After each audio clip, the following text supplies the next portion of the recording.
Good afternoon, everyone. Thank you all for joining us today for the March 10th, 2022 work session of the Tarrant County College Board of Trustees. We'll go ahead, and we have a quorum, so we'll go ahead and call the meeting to order. Do we have any we do have public comment, correct, Mr.? Okay. We have Mr. Carl Roniker. Am I up? Yes.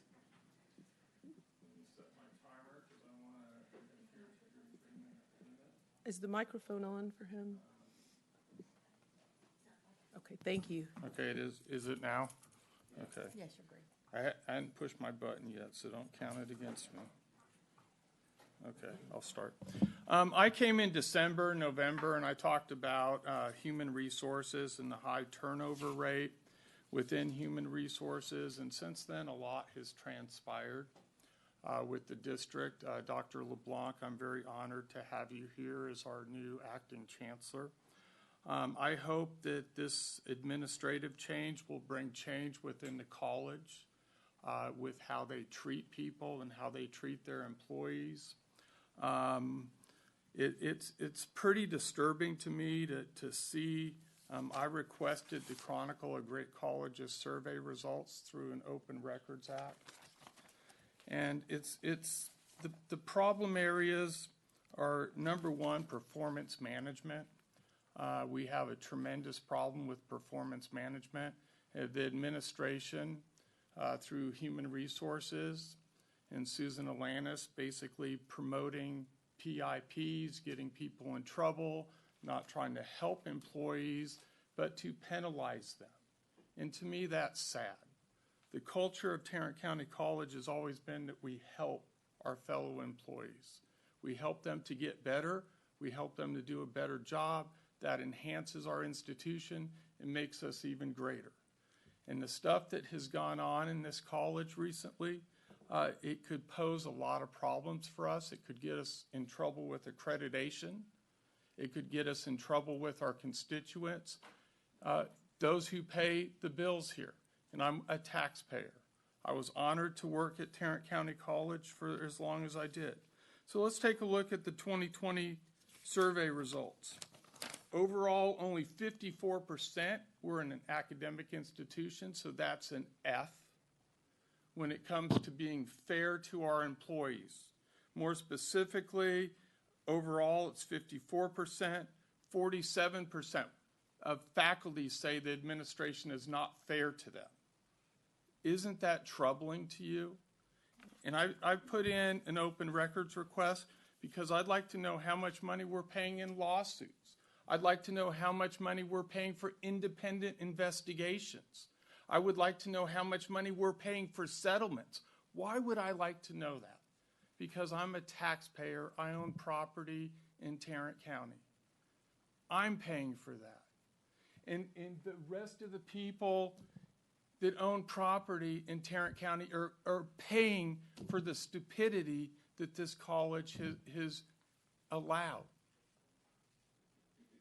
You guys saw this coming, and you should have done something about it a long time ago. And I see my time is up. Thank you so much. Thank you, Mr. Roniker.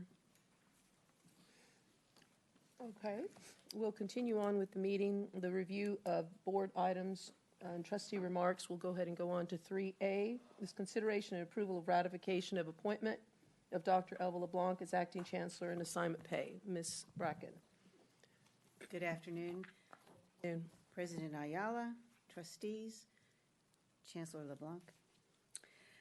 The first item that we have for consideration today is the ratification and approval of the appointment of Dr. LeBlanc as the acting chancellor of this institution. You may recall that this was an action taken by the board on February the 17th. And in order to properly memorialize that appointment, you will be asked to adopt the resolution which is attached in your materials. As part of that resolution, the staff is recommending a stipend for Dr. LeBlanc for the additional duties she is taking on in the amount of $7,500 a month. That is a staff recommendation and, of course, is open to the board's, it's in the board's discretion. And I'm happy to take any questions you might have. Any questions or comments for Ms. Bracken? Clarifications?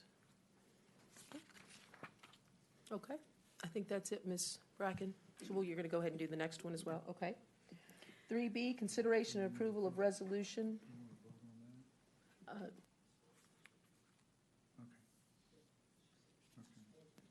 Consideration and approval of resolution to adopt a redistricting timeline and criteria. Last month, Lisa McBride with the Thompson and Horton Law Firm and Jesse Gaines with his own law firm came here and gave you a presentation about the redistricting process as prescribed by the statutes of the state of Texas. As part of that process, the first step is the adoption of a resolution which will create a timeline for those actions. This is pursuant to section 130.0822K of the Texas Education Code. President Ayala has forwarded to me some questions that she has with regard to that process and the steps that need to be taken. I have briefed Lisa on the questions, and she is prepared to answer them for you at the board meeting on the 24th. If any of you have any additional questions or something comes up between now and the 24th, if you would please send those to me so that I can make sure that Lisa and Jesse are prepared to answer those questions. Thank you, Ms. Bracken. Any questions or comments? So again, just a reminder, if you have any questions, you can forward those on to Ms. Bracken, and they can be addressed there. And I know you've shared the questions so that we can all look at those. I forwarded all those questions to the members of the board Okay. a day or so ago. Do you have a question? Okay. All right. Thank you, Ms. Bracken. Thank you. A review of draft minutes for February 17th board meeting. Does anyone have any questions or comments on those? No? Okay. Trustee remarks. I didn't get anyone had any remarks to share. No? Okay. So we'll go on to the Chancellor's overview and Dr. Elva LeBlanc. Thank you, Dr. LeBlanc. Thank you. So we have a number of items for discussion today. First are policies that we are bringing to the board. Susan Alanis and I will team it in that some of the policies have to do with faculty and their placement, promotion, those items. And then there are also HR issues that will come up, so she will cover that piece. Of importance on the faculty, on the policies impacting the faculty, we've done quite a bit of work over the last 3 years in creating what we've called faculty framework. You received an update over a year ago on that piece, but developing the faculty framework involved faculty from across the district, all the campuses, different individuals, academic and technical, and they were involved in conversation as well as the instructional leaders, the presidents. So it's been vetted, and that has served as a framework to inform the policies that you will see today. And we've also worked very hard on other aspects of HR so as to be more clear about expectations, which should support our employees well. You'll also get an update. You will have information action item on tenure, and you will get information item on promotion, both impacting faculty, and then your normal updates on the bond report and et cetera. So that'll be for the meeting today. Thank you, Dr. LeBlanc. For those of you that are watching this live stream that you're not familiar, we have these work sessions so that we can discuss these and vet these and ask whatever questions that we have, and then we'll act on these at our 24th meeting. Good evening. Okay. Thank you, Dr. LeBlanc. So we'll go on to 5A, which is under advancing learning support and college experience. 5A is consideration and approval of the Faculty Development Leave Award to the provided list of instructors for the academic year 2022 to 2023. To Dr. LeBlanc. Thank you. So this is always fun to present. The professors are encouraged to submit proposals for professional development, to be allowed to take time off to focus on some special activity. And you can see there are 4 professors that submitted a proposal, and the committee recommends that we approve this. Because it does involve salaries, they are paid for a full semester to do their faculty leave, then it requires the board's approval. Okay, thank you. Questions, comments? Did everyone that submitted a proposal get approved? No, there was, I want to say, I don't have it in front of me, there might have been 1 or 2 that did not. Just to share with you the vetting process, the proposals are submitted to the deans. They review it, the vice presidents review it, the presidents review it. After they've vetted those proposals, they go to a committee of faculty, all appointed by JCC, the Joint Consultation Committee, and they independently review all the proposals and make recommendations accordingly. There were a couple of individuals that had good ideas, but the ideas were not vetted well the way that the committee expected it to be, and so they did not recommend moving those forward. When that happens, we usually have professional development with those individuals because we want them to be successful, and we encourage them to submit a proposal later. Thank you for that explanation. And so, I don't know what the timeline is for that. And I don't know if this happens, that it would be great to share the whole process with the entire faculty and encourage them to participate and give them the guidelines so that they're comfortable doing it and they understand, and maybe that there's a mentor or some support as they prepare their presentation to be submitted. That's excellent. Thank you. Thank you. Thank you, Dr. Morrison. Any other questions or comments? Dr. LeBlanc, is there some sort of deliverable when they return that's presented? And can you talk a little bit about that? Mm-hmm. Thank you. So typically, they give their presentations on what they learned or what they produced during the time that they were on faculty development leave. They present that to their colleagues and on the campuses. Mm-hmm. We can certainly arrange for them to give a presentation to the board if you so wish. Okay, thank you. Thank you. That's a good consideration, and if that's something that we might like to do, we can certainly let you know. Is that okay? Okay, so we'll be sure to let you know that. They do great work. Okay, thank you very much. Any other questions? Madam President? Yes. So the heading says for the year 22-23, but did I hear you say the leave is for 1 semester? Yes, so we used to, they can take a full year. However, the legal policy that came through a few years ago stated we could pay them for 6 months. So we pay them for 6 months. They can take a full year if they choose to. Most of them choose to do the 1 semester and come back the next semester. And so that should be for 20, that's correct, 2022, I lose track of what year this is. It's not 2024 yet, okay. So are they able to get support from additional entities during this 6 months time off, so that if they have a cooperating entity that's incorporating within their research or their study, are they able to get additional income from them, or is that No, that's a good question. I don't know that. Yes, Carol is waving over there before I answer. I don't remember that coming up at all.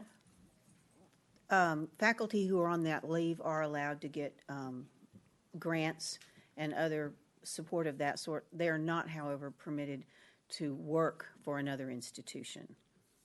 So if they are, saying, getting a grant from the National Endowment for the Humanities, for example, or from the National Institutes of Health, that's accepted, but the legal policy does not permit them to, for example, go to work for UNT.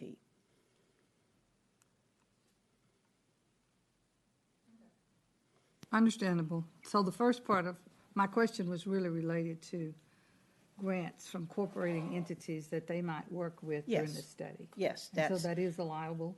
that's permissible. Okay. Thank you. Thank you for your questions. Thank you, Ms. Bracken. Any other questions? Help me to Yes. remember who's on the JCC.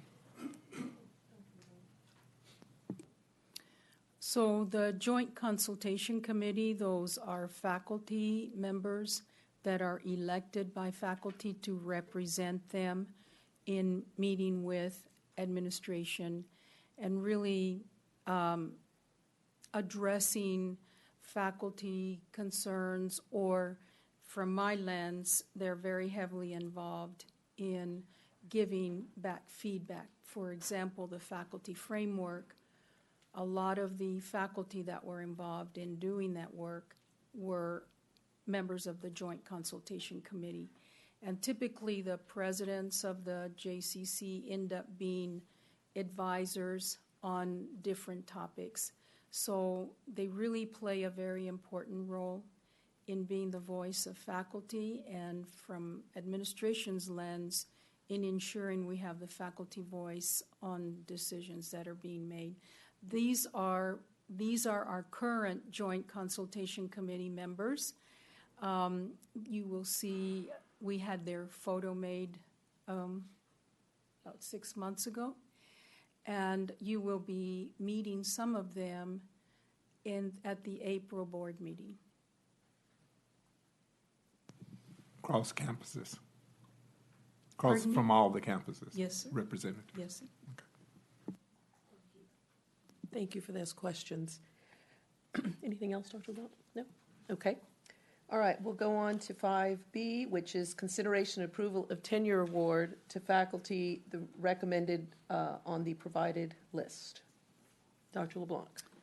So we are recommending 22 individuals for tenure.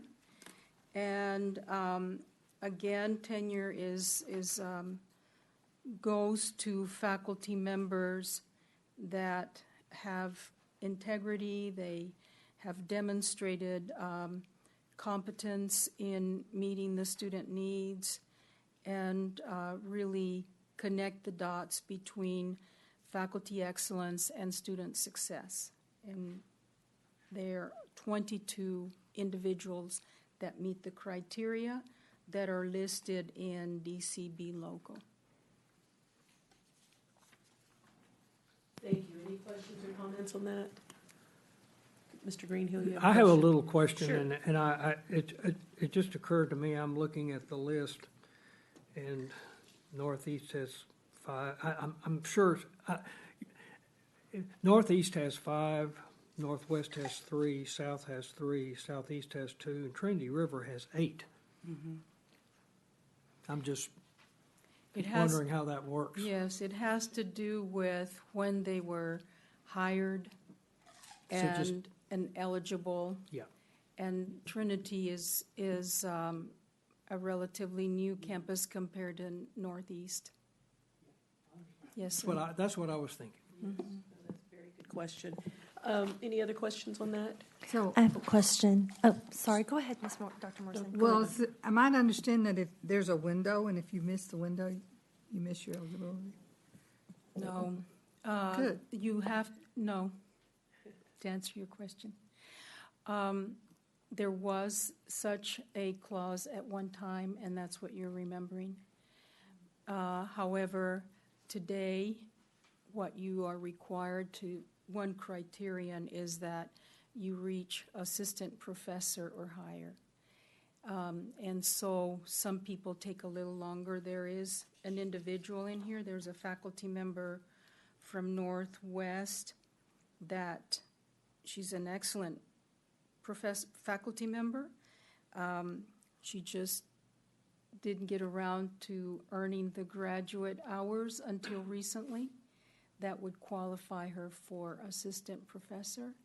And once she met that requirement, you wait a year, and then you're eligible for tenure after you've reached assistant professor.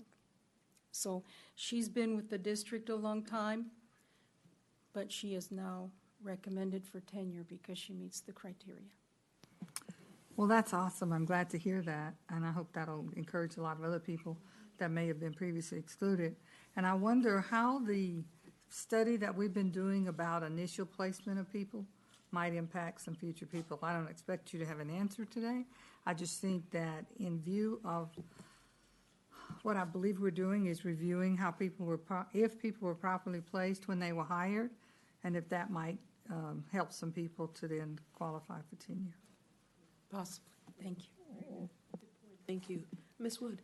How many people right now are at this qualification level out of the faculty we have? Do you have a percentage or? So I don't have the exact number. It's approximately 40% of our faculty that have tenure. Okay, thank you. And that would be full-time. Yes. Oh, yes, ma'am. Oh, that's a good question. Okay. Any other questions or comments? Dr.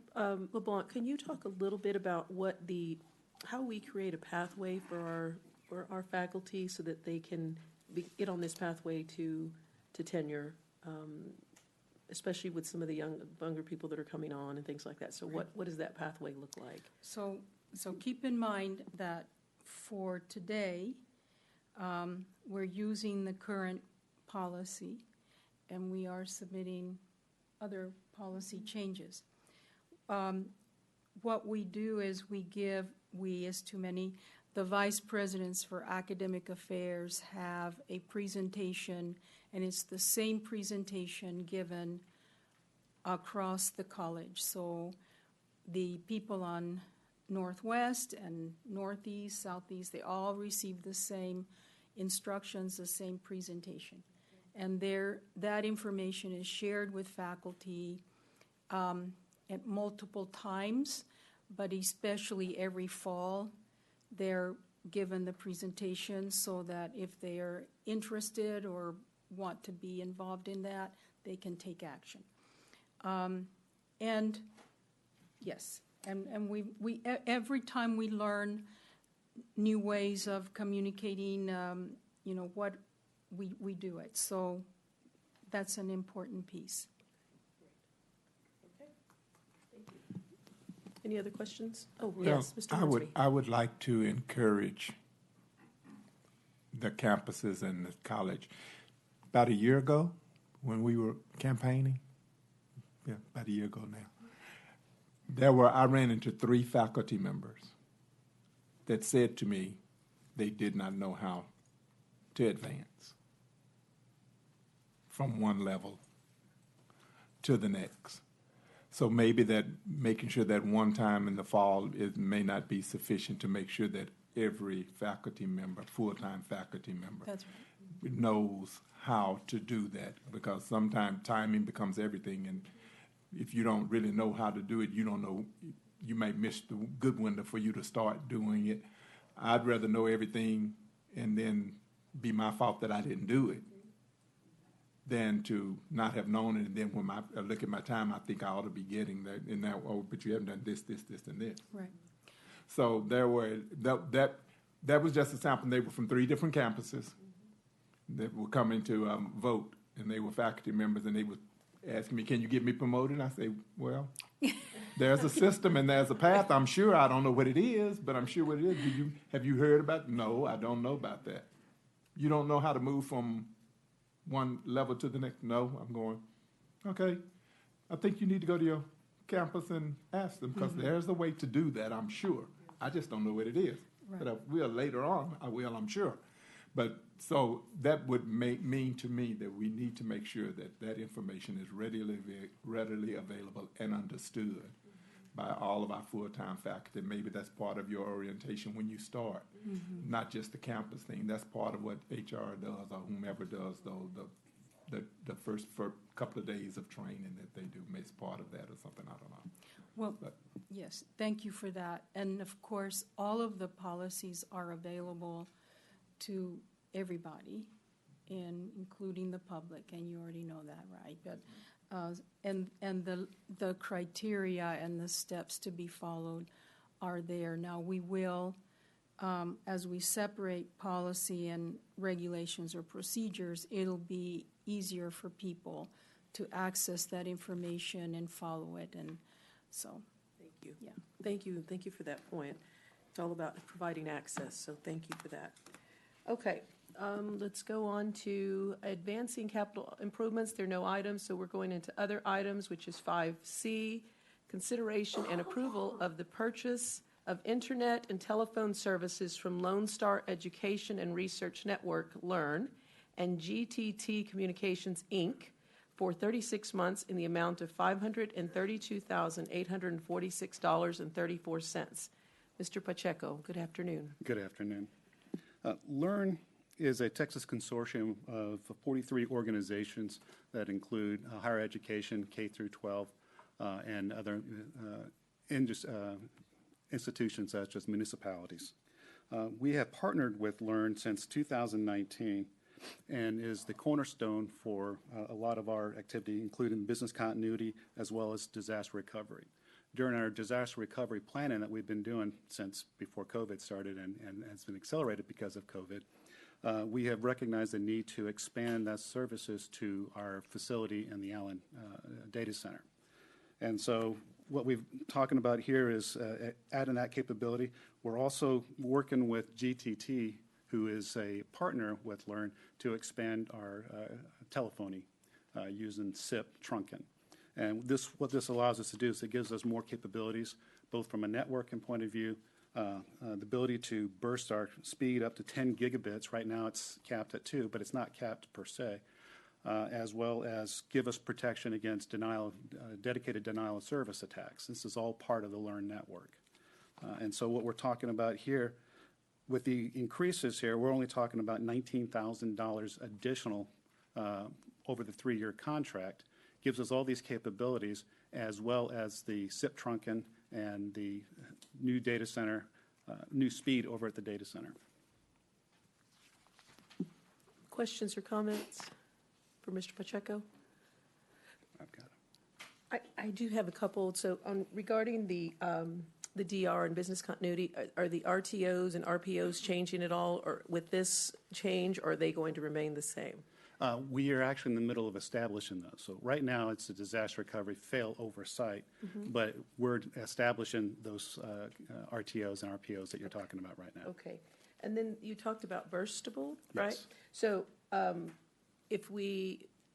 we have an opportunity to, if we burst, right, a Right. particular level, will we be able to come back and renegotiate that at some point so that we're not held to a higher rate for an extended period of time if it's just for a short period of time? Well, the great thing about the LEARN network is that they're a partner and they were established by Texas law. So they will work with us, and it's at the 95% threshold. I think Okay. erroneously, we probably need to correct it here, we say 75%. And so at the 95%, they only check it twice a year. Okay. And so if they see it's below 95%, they're not even going to worry about it. Well, maybe that's what it was, Yeah. because I saw 95 and I thought that was, okay, so that's supposed to be 75? Yeah. Okay. No, it's supposed to be 95, not Instead of 75? instead of Okay. 75, yes. All right, thank you. Anyone else have any questions? And we'll correct that for the next Okay, board meeting. thank you so much. Okay, we'll go on to 5D, consideration and approval of a request to increase the previously approved spending authority for Dell computer of $750,000 to a limit of $1,700,000 not to exceed. Mr. Pacheco. So to be clear, this is just the increase in spending authority. The budget behind this has already been approved.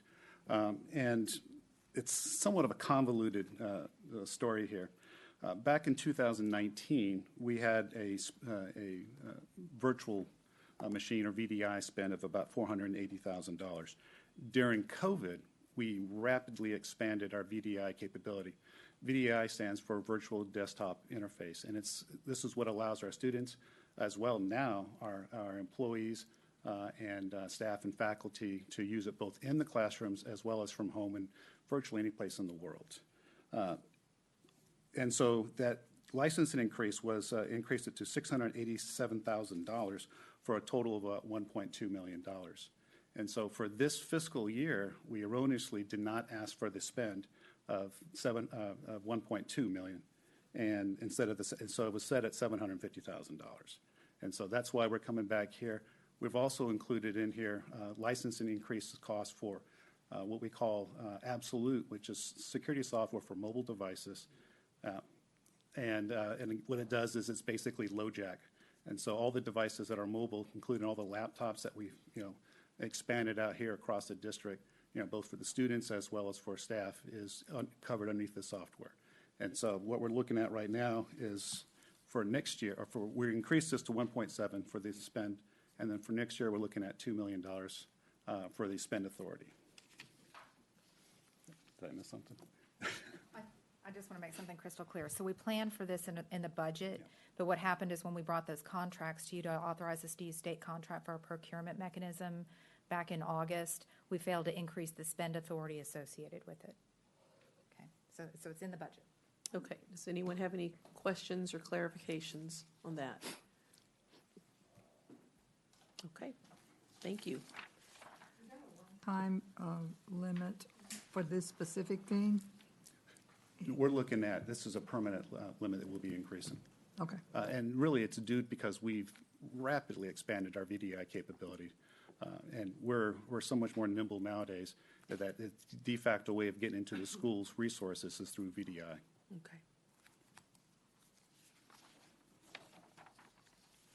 Does that have any impact on the infrastructure footprint that we have? Or is this all just behind the scenes, basically? Well, if you recall, it was either last month or in December, you increased the VMware servers and workstations. So that footprint is what has it increased. Okay. And that's what gives us the ability to offer it in classrooms as well as in the halls or any kind of station. Instead of having a Windows workstation, we have these VDI workstations. Okay, thank you. Okay, any other questions? All right, we'll go on to 5E, which is consideration and approval of the 5-year CISCO Network Enterprise Agreement with General Datatech L.P.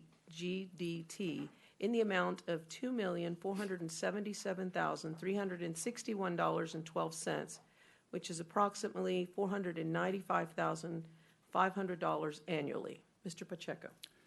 So we literally have thousands and thousands of CISCO networking devices across the district. Last year, CISCO switched from the way they did their licensing on their devices to make it it's very hard to keep up. So what we're doing right here is switching to an enterprise license, and so we pay this cost once a year. And so that's what we're asking for. But by doing it this way, instead of doing it the old way, we're actually going to be saving almost $1 million over the 5-year period of time. And part of that reason is because the way they do what's called true forwarding. So when we purchase networking devices from CISCO through GDT, those devices, we don't pay the software cost. We don't true up with it. And so if we buy it in January and we don't do this contract or pay this invoice until December, we don't get charged those 10 months worth. And so it actually pays for itself. And like I said, it estimated to almost $930,000. That's great. That's a great savings. Very good. Okay. Any questions or comments on that? Mr. Hornsby? Just to be clear for me, get it straight in my mind, this is not just paying for the tracking of the license. This takes care of the payment for the license Exactly. as well. Yes, sir. Thank you. Okay. All right. Let's see. Thank you, Mr. Pacheco. We'll move into 5F, which is consideration and approval of a request to increase the previously approved spending authority with Alpha Business Images of $1 million to a limit of $1,500,000 not to exceed for media advertising placements. Mr. Gates. Thank you, Madam President. This item is similar to one of the previous ones you heard. In the 21-22 budget, you approved an increase for our advertising spend. but we're also required with the threshold of 500,000 to come back to the board and in essence ask for permission to spend it. So this is not an increase to the vendor. This is actually for placements. We had to do a contract amendment with the vendor in order to do the increase in the BPO. So it's the item that was there before, you approved in the budget. We're now asking for permission to spend it. Suzanne is here. I think you all recall back in September, she gave you a pretty detailed overview of our rationale for marketing, but she's here today if you'd like another brief overview or explanation, or could answer any questions. Thank you. Any questions or comments? Yes, Mr. Barr. One of the things I've heard considerable discussion in the last few weeks, months, is about the board's interest in stepping up, I guess I'd say marketing, but helping people in the community know what TCC is doing and what the opportunities are here. Do we have flexibility under this to change what we've been doing and make enhancements? And yes, and you understand what I'm yes, sir, yes, sir. And we heard that previously. One of the things that we consciously decided to do, because I think a lot of those folk who you're talking about are taxpayers, and we hadn't had as large of a footprint on mainstream media. You know, we did, some of the channels that were localized, but we're now buying space on 4, 5, and 8. I think it's 4, 5, not 4, 5, 8, and 11. Maybe you've seen some of those spots in the morning. So that reaches a larger audience for us, not just the student recruitment piece, but Yes. The taxpayer lets them know things like, our frugal usage of the bond money, things like that the general public needs to know. And it's not a recruitment mode, but the possibility for recruitment exists with any of those spots. But yes, sir, to answer you. I would like to voice my concern about the community learning about us. I've last couple of weeks, I keep hearing, we don't have any idea what you're doing. So I think you're getting a message from this board that we want the community, we want to be branded. As somebody that's as an institution that is very, very important to this community. Thank you. Yes, thank you for those comments. That's right. I want to be sure and share our stories because there's a lot of people that are doing some really, really good things, and we're part of that. Since Suzanne is here, do you mind coming up and talking a little bit, Suzanne, and telling us just giving a little bit of an overview? Is it safe? Of course, it's safe. Yes. So yes, we're really excited about our media plan this year. The expanded budget has enabled us to do more. So as Mr. Gates said, we have an expanded footprint that includes 5.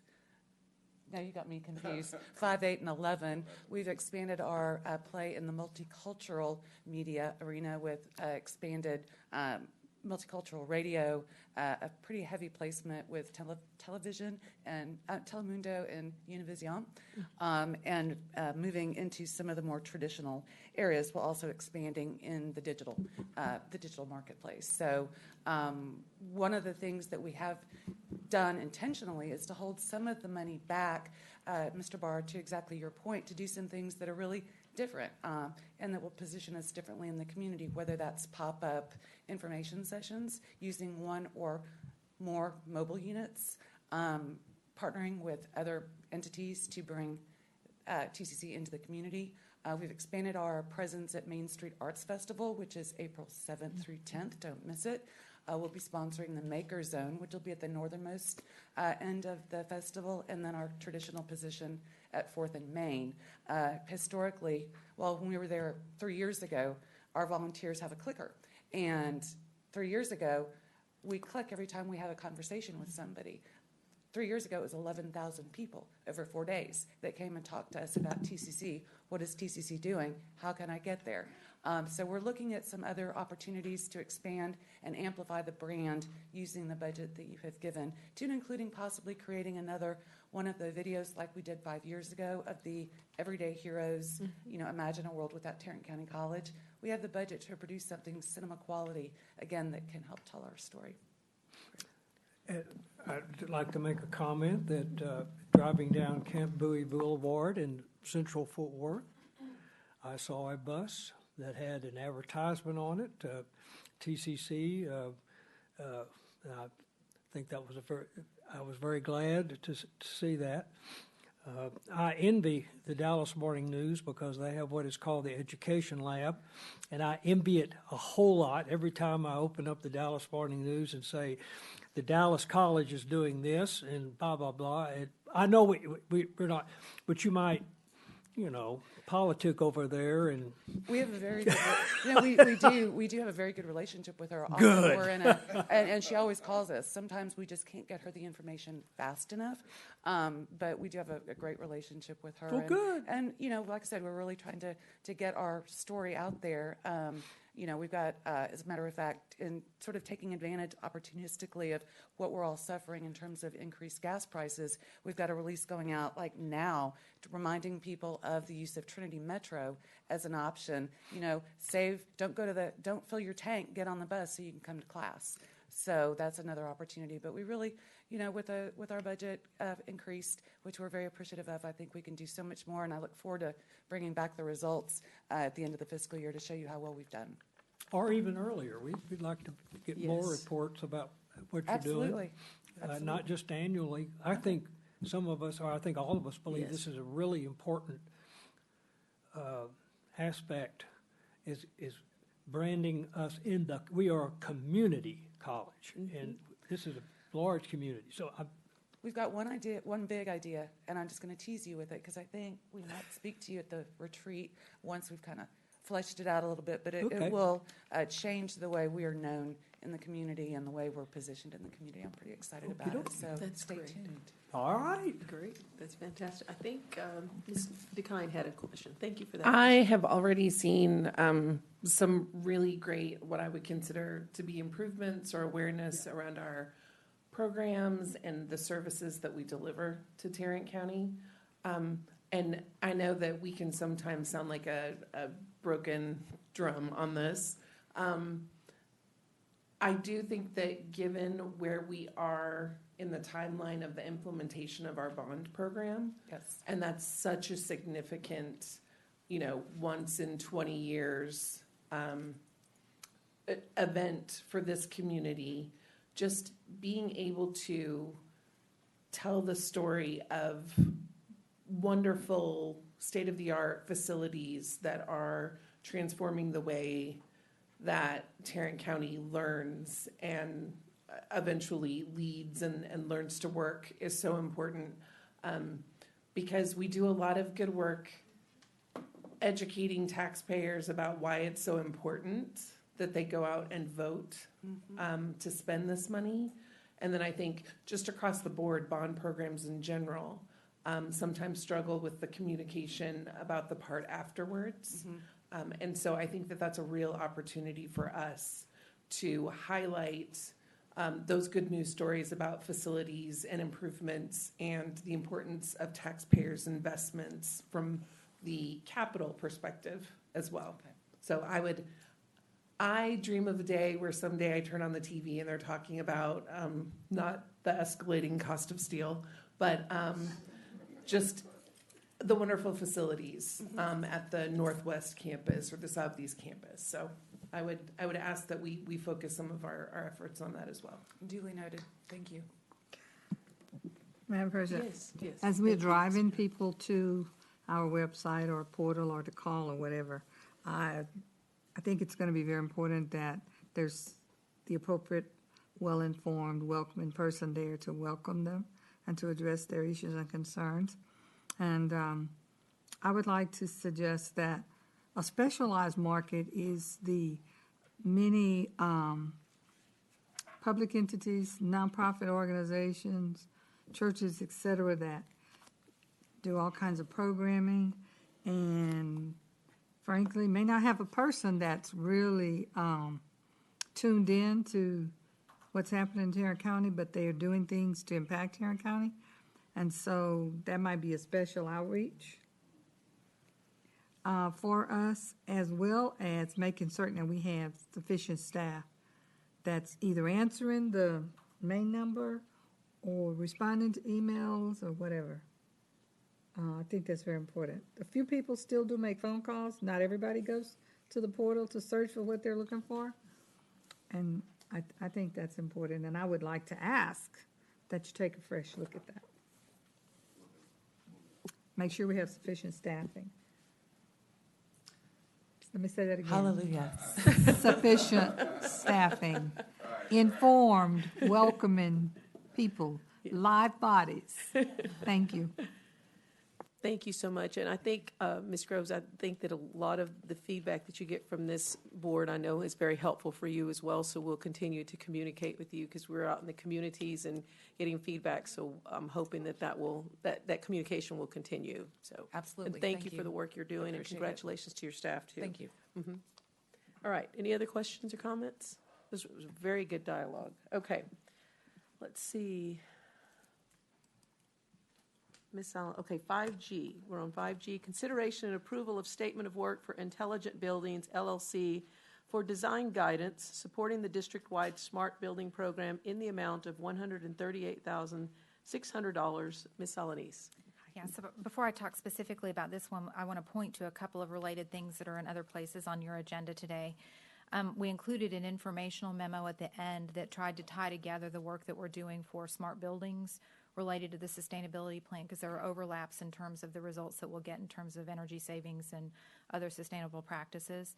The other thing I'll mention to you is that later in the meeting you will also receive an update on the sustainability master plan from our consultant Allison, who will be here to share with you where we are on that. But we wanted to make sure that it can be kind of confusing between all the different initiatives, but they're different but related, and we wanted to tie that together. So this particular item has to do with the vendor that we brought in last year at the conclusion of, not the conclusion, really the beginning of the journey, after the board had adopted some language around making sure that we were using technology in our design and so forth of our physical spaces. But we engaged Intelligent Buildings to help us be very clear about what problems we were trying to solve. They identified a number of use cases for you before we jumped to a conclusion about what the solutions might be. So they went through that exercise with an inclusive effort with people across the college, and we gave that report to you in the fall. I think December was the final delivery of that. What we shared with you at that point is we were going to engage Intelligent Buildings also to help us operationalize that. And what that means, I'll give you some examples. So some of the thematic areas that we're interested in are how we manage and operate our facilities, and having a system that can tie together data from all of those systems about how they're running, how they're operating, the efficiency levels, those kinds of things, where our facilities people can see it and identify places that are inefficient and might need attention and that kind of thing. Having been built over a long period of time, and all of the investments that this board continues to make in replacing and improving those systems and planning, we still have a wide array of systems out there, and it's how do we use the data to run our facilities more effectively and more efficiently. Another example is, we've got the big wayfinding initiative underway. Some of that's about signs, but some of that's about using technology to help people be able to navigate our campuses, and what are the technology improvements that will be needed to do that. So what this next engagement will do is they'll actually help us identify the specifications of what those systems might be to answer those use cases. They will help us start thinking about what vendors are available to do those kinds of things, help us put together sort of a budget and a game plan around what we want to do district-wide around some of these topical areas for use cases. My anticipation is that this is our last phase of work with IB. The intent is for them to leave us very capable of taking the work that they've done and applying that to what we do in terms of constructing and improving buildings. But that is the purpose of this. And I've got reinforcements behind me if anybody has questions that are harder than I can answer. Yes, ma'am. Very smart. Any questions or comments for Ms. Alanis? Suggestion. Sure. Yes, ma'am. Go ahead, Dr. Moore. Wonder how it would work if you designed a process where you got employee input on what we could do to make their job, help them to amp up their performance, 10, 15, 20%. Just every single employee that could anonymously suggest something, some barrier that they face, that if it were addressed, it would help them do a much better job. Yeah. So I'll answer that in a little bit of a roundabout way. I think we're doing that to some degree with, and I'll give you another example, is like with the ERP implementation, that we have people, I mean, I think we included 200 people for us to understand what the technology inhibitors were for them to do their job well and efficiently, and all the workarounds they have in place to try to just get their responsibilities done.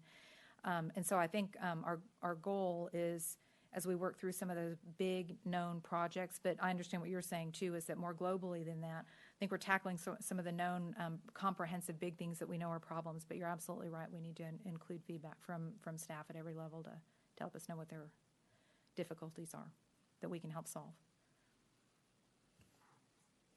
Just one more comment, and I'll Certainly. hush for the moment. No, that's fine. You know, there are some people who don't feel safe. I'm learning to use that word. That's my new vernacular. Asking for help, because it might be an indication that they're less than they should be, or less capable than they should be. And none of us wants to admit that, although some of us certainly are there. The other thing is that some people are just kind of hidden and safe. And they, you know, I'm not going to bother you. If you won't bother me, I'll just go through my routine, do my job, go home, and so forth. And I would like for there to be a way that all of those people, however safe they feel, however emboldened they feel, that their input could help us to be better. And it might take a little bit of magic to make that happen. But I know there are an awful lot of smart, magic-creating people on our payroll. And I just want us to really let every single person know we value them, and we know that their experiences with us are important and have been important and can help us do a better job. Yes, ma'am. So every person counts, and we all count bigger when we all count together. So, thanks. It's a good suggestion. Thank you, Dr. Morrison. Any other questions or comments? I do have a question. So can you talk a little bit about how this implementation is going to interface with this new asset management tool that we're working with? Yeah, so remember the first stage of asset management was us understanding exactly what we have in our possession, the age and useful life. Right. This is going to help us decide, A, how to tie those systems together from a data and management aspect, and also help us inform what future procurements we make around equipment and that kind of thing. So, I mean, it's sort of informative to asset management is managing what you have, and this will inform how we replace, change, grow, add to later on.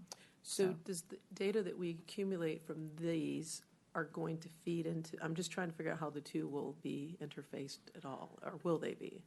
So asset management is more about knowing what you have, how old it is, where it is, those kinds of things.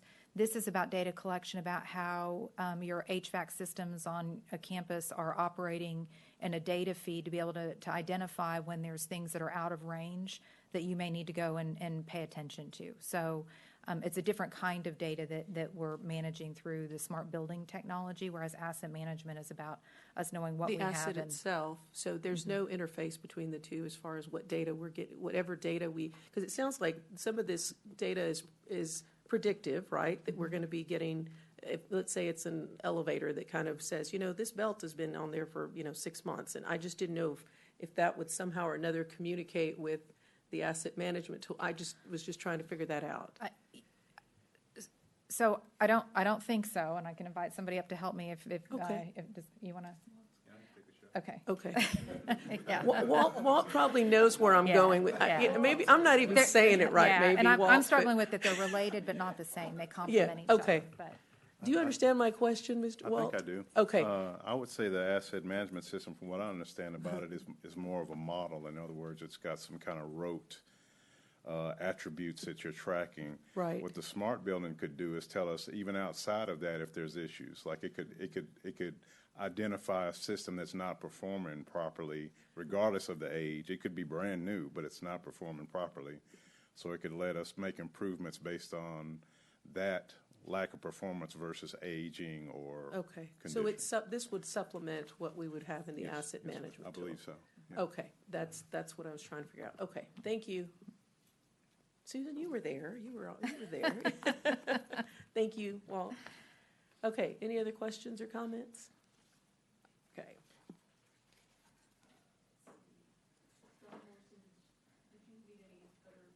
Need any additional clarification from what Dr. Morrison was asking, Susan, or are you? no, Not today. we hear I'm loud and good clear. today. Okay. All right. Let's go on to 5H, consideration and approval of revisions to DED local compensation and benefits holidays to memorialize holidays observed, add Juneteenth as an observed holiday, and memorialize scheduled breaks. Ms. Alanis. Yeah, so there's a couple of related things that are happening here with this one. Historically, the college has not adopted its list of holidays per se that are honored for staff and, help us make decisions about how staff are compensated, who might work on those holidays and that kind of thing. And so what we want to do is incorporate this into a board policy, so it's very clear to everyone what that is. Previously, it was set each year with the academic calendar. The second thing I will point out is that historically, and July 4th is the example right now, we have not taken the federally observed 4th of July. If the actual 4th of July happened to fall on a day that the college is open, we would close. If the observed day, this last summer was a good example, July 5th was on a Monday and we were open. And it causes confusion and different colleges do it different ways, but one of our objectives was to clarify and clean that up where we just follow the federal calendar and we plan for it. At the same time, as you all know, last year Juneteenth was created as a federal holiday. This year Juneteenth lands on a Sunday and the federally observed day is on Monday. And so it has the same challenges that the 4th of July did. So we're making this the same for both of those floating holidays that we're going to follow the federal calendar. The problem is that as we've worked to make this policy update, the schedule for the summer had already been built, and with all of the challenges with our systems, which you've heard a lot about that, there's 1,000 sections this summer, literally. And in order to make any adjustments to reflect that Monday holiday would require each one of them to be touched and adjusted in the system. And there are people here who can explain that in more detail. And so we're recommending that we start following the federal holiday for both starting in 2023, right? So again, the intent is to resolve what we had been doing previously. It now affects another holiday that we want to add to the calendar. And so that's what our recommendation is. Okay, any questions or comments? No, I have a comment that I'd like written into the record, that the official name for Juneteenth, according to the bill signed into law by President Joe Biden, and I would ask Carol to verify this, and I would like, if this is correct, that to go in our records is Juneteenth National Independence Day. Okay. And July 4th, according to my minor research, is Independence Day. So I would just like that our information to correctly reflect that. My other comment is, in reading the justification, there was a comment that said if we made changes, it would not allow for the required contact hours. And for the record, I would like for there to be a greater explanation memorialized, as required by whom, so that it's not the board's requirement, it's not the administration's requirement, it's another authority's requirement that we report to. Yes, ma'am, we can make that Now, I want to make clarification. another comment. In one of my mini classes, I was told that most any administrative policy or rule in the state of Texas can be waived without penalty with the proper 3 signatures. I'm not suggesting that we try to see who those proper 3 signatures would be to waive this, but I want it to be clear to me and to the community that we are respecting the Juneteenth National Independence Holiday as an appropriately approved holiday, and that being as we are in the hometown of the person who's given the credit for really carrying this holiday over the top, that we honor her and the holiday, and that we fully communicate, not only to our employees, that it's not about saving money, it's about doing something, another one of those new words that you all use, sustainability, at the same time honoring the new tradition. We'd be happy to do that. And one thing, and Dr. LeBlanc may want to add to this, I know that there will be celebrations on campuses that are planned that day, since we'll be open on June 20th this year, that are reflective of everything that you described, but we'll need to have some broad communication around that as well. I agree. Thank you. So let me just be clear. This year, and in the future, you're saying we're going to, well, are we celebrating the day, or are we celebrating the federal guidelines for celebrating? So whenever it's observed by the federal government in the future is when we will observe it. So, for example, this year, it's on a Monday. Right. And in future years, when it's on a Monday through a Thursday in the summertime, we will be closed on that day and honor the holiday. Okay. And this year, if someone chooses to be off on the celebrated day, what will be the requirement for them to be off without penalty? So currently, and unless this board directs otherwise, they would just use a vacation day for that day, is what would happen currently.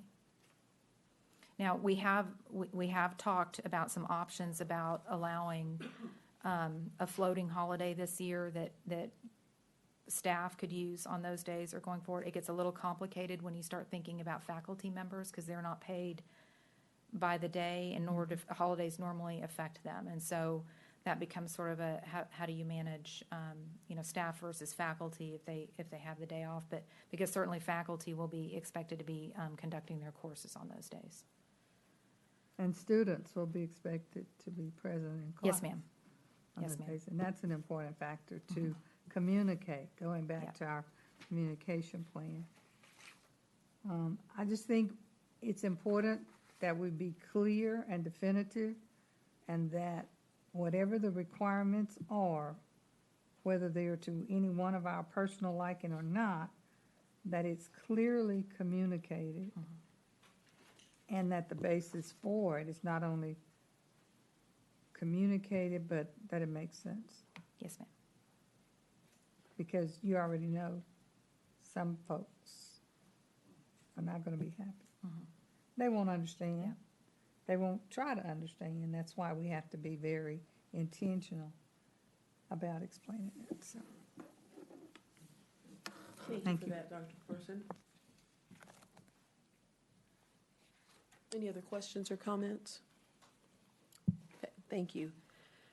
5I, consideration and approval of amendments to local board policies DBA, DC, DEA, DJ, DK, and DJK.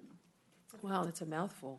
Related to employment practices, elimination of DD, personnel positions, and GB, public complaints and hearings. Ms. Alanis. Yes. So You all are aware that over the last couple of years, we've been going through a really concerted effort to update the local policies to reflect current practices as well as best practices. In addition, we've been working really hard to scrub out things that really should be sort of administrative regulations, and TASB has given us a new avenue to do that, to have a published regulation that can live right out there on the website like the others. And so this is a continued labor of love on that front. And so a lot of people involved in this that I think are important to recognize. Gloria Maddox-Powell in Human Resources, Carol Bracken, Kelly Willing on the faculty side, the presidents, the vice presidents. I mean, there's a myriad of people who've been actively involved. And so hopefully the intent is to add a whole lot of clarity for the users of this policy or the people who are subject to these policies to make sure that they understand. And the things that we're moving to regulation, we also hopefully are providing new and better tools to employees who've been here a while and employees who join us about what guides their work and the processes. So that's really what the intent is. So we sent it to you a couple of weeks ago, and we've provided, or well, maybe not a couple of weeks ago, 10 days ago, I guess, a week. It all runs together.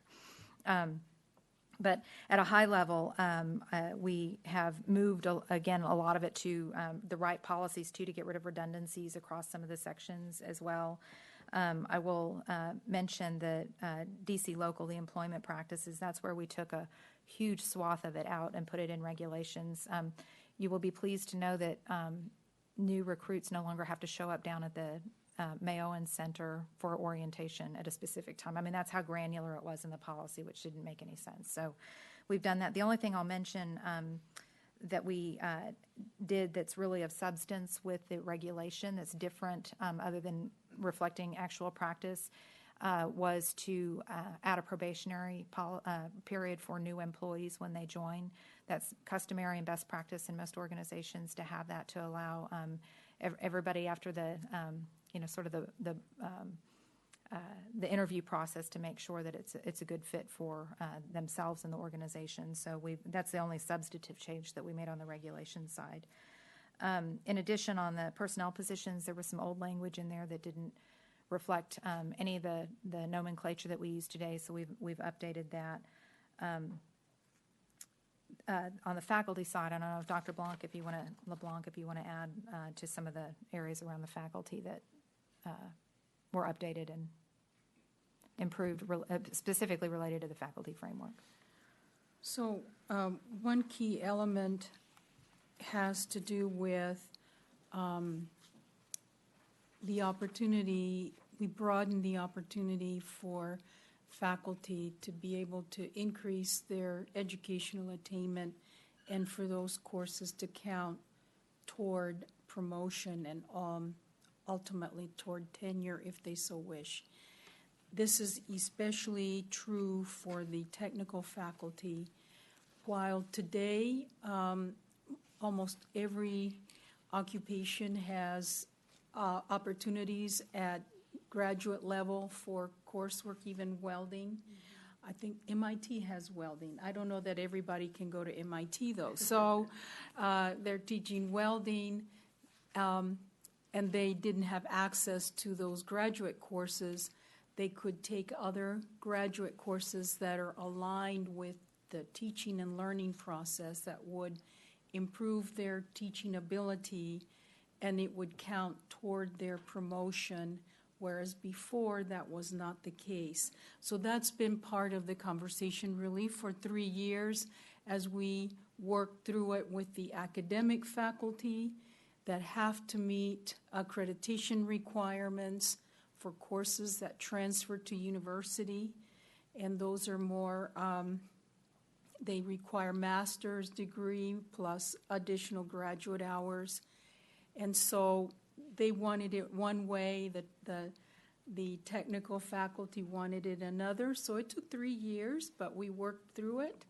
And right now, as we've met with the Joint Consultation Committee and others, they're happy with what we have, what we're offering in this policy. And it's a good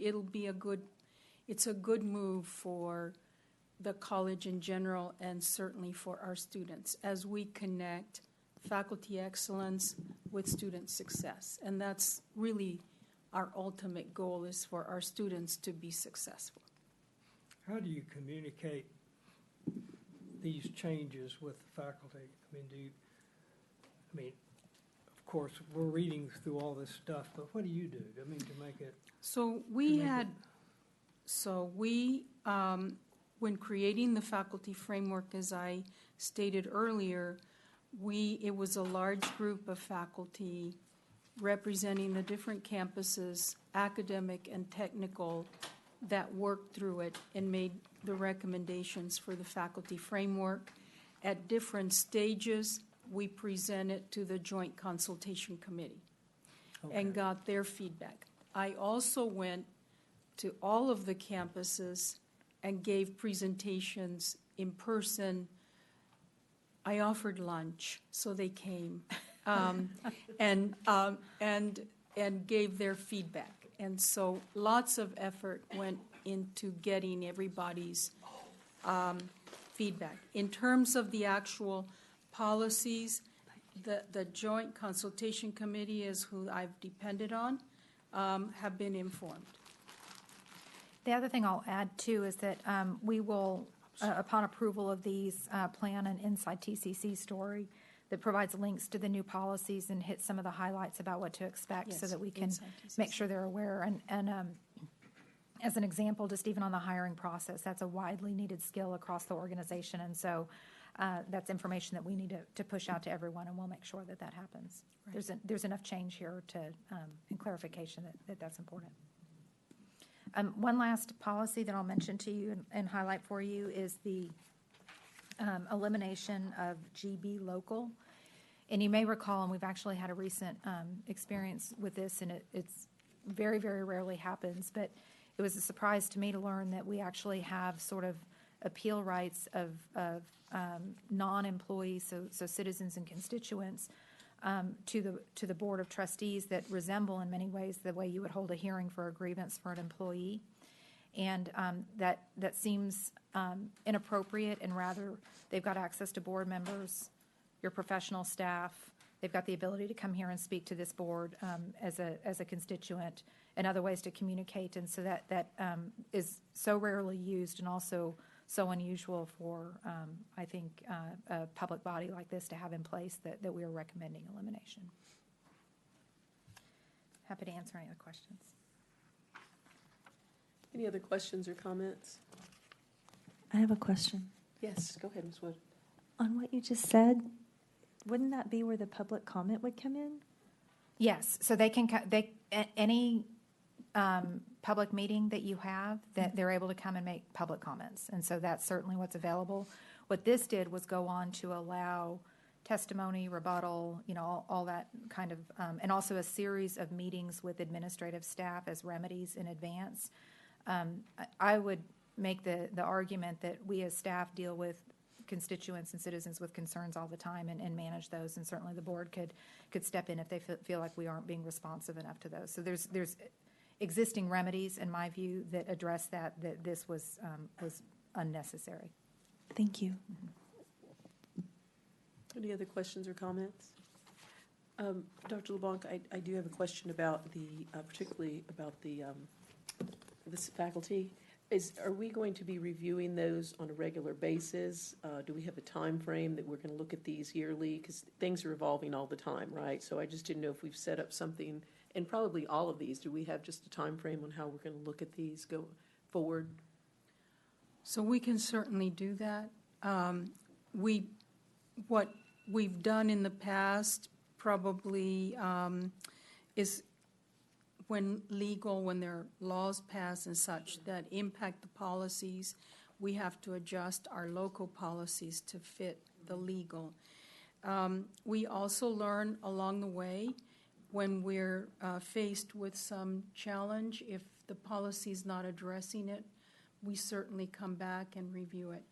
But there's nothing that keeps us from reviewing the policies annually and sharing any observations with the board. And may I add one other thing? So we've got many more to go. So while we're going through this really deliberate effort that we have been over the last couple of years, there are more coming that we've, as soon as we get this set passed.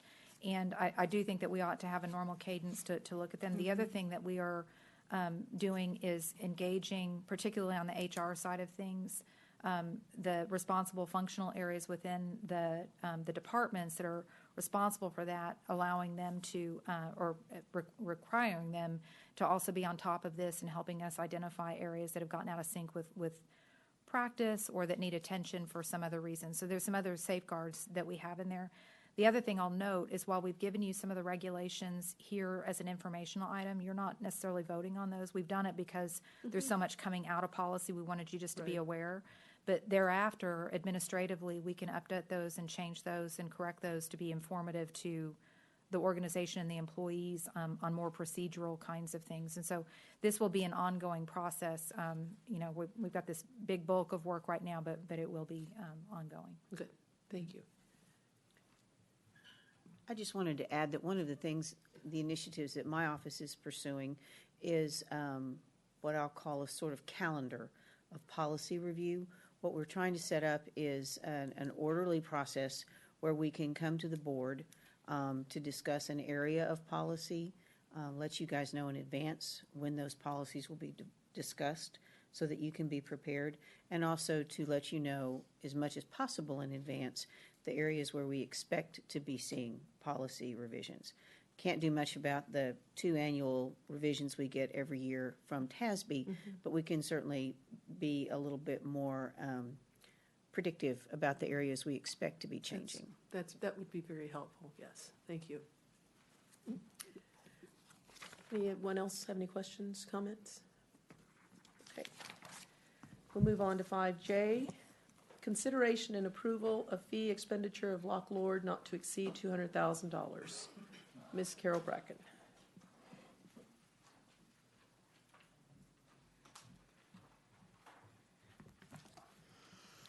Good afternoon again. As you know, we have engaged the firm of Locke Lord to assist us with some recent personnel issues, and we've been very pleased with their work. And we would like to, our request today is that you allow us to approve a spend of not to exceed $200,000 with them for the rest of this year. We're nowhere near spending that number at this point, but I wanted to have a little running room in case we do need additional time and assistance. Any questions or comments for Ms. Bracken? Certainly, Dr. Morrison. Suppose you needed, let me ask it this way. Do you have to have specific approval from us to hire any outside expertise that you need? No, I do not. So you have that authority? I have that authority. Up But to? if I get to the point where I'm spending over our budgeted amount, our $100,000 limit, I do need to come to you for approval. So the $100,000 per vendor or total? Per vendor. Okay. Thank you. Thank you, Ms. Bracken. Okay, we'll move on to the report of the Chancellor, Dr. LeBlanc. So, sorry. That's So okay. we have a number of briefings and information, and then I'll have something at the end. And I believe the first, first would be the quarterly bond report presentation, yes. Madam President, can we take a 5-minute break? Yes, we're going to take just a 5-minute break, and we'll be right back with you, Mr. Sure, Brooks. thanks. Thank you. Posh. We are so excited about your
Okay, thank you, everyone, for your patience for a short break.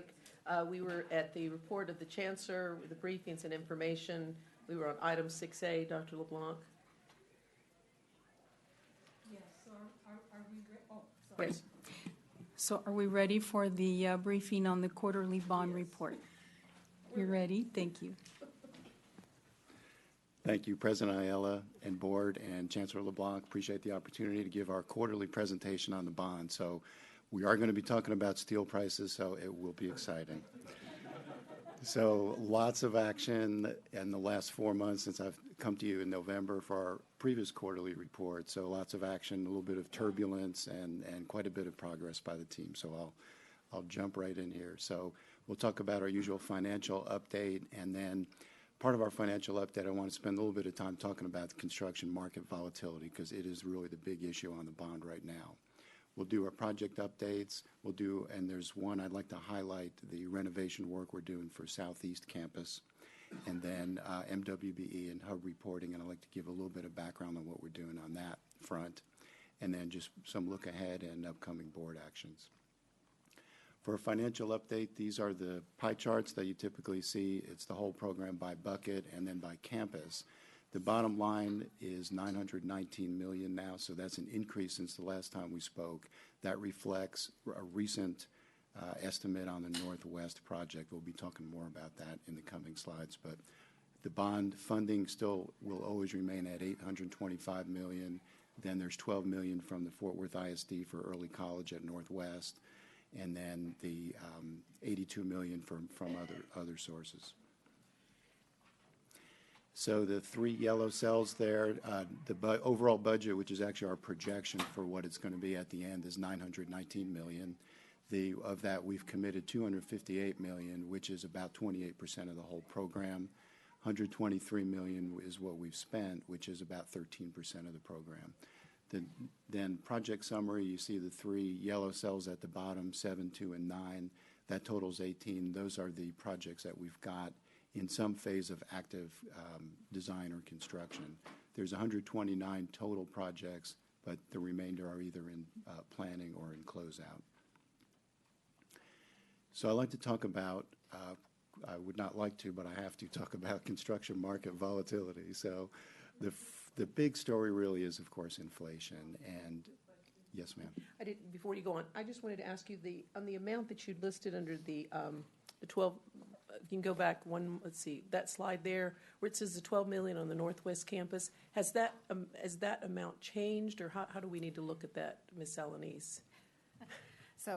So it's very close to the $12 million. Okay. We are in active discussions with Fort Worth ISD right now and expect an agreement related to that to come to the board in probably April, maybe May. Okay, thank you very much. Excuse me, I didn't mean to interrupt. That's okay, no problem. So what you see here is year-over-year construction inflation. So we looked at over the last 20 years what the year-over-year construction inflation is. And this is from Engineering News Record. It's one of the big trade publications. They do their building cost index.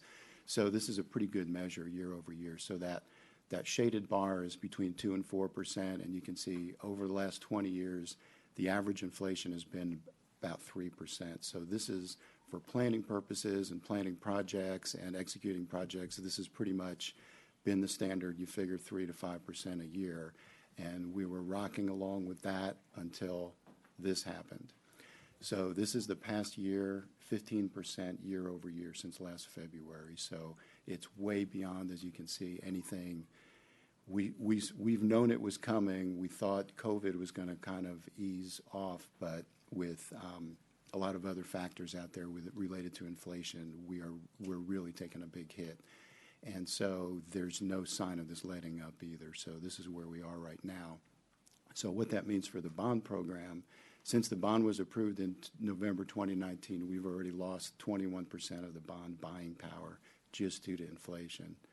And so what that means is, since we've got 28% already basically under contracts or locked in, there's still 72% of this bond work, much of which is going to be over the next year, that we've got to still get under contract, and that's going to be impacted by forthcoming inflation. So obviously it's something that we're really concerned about.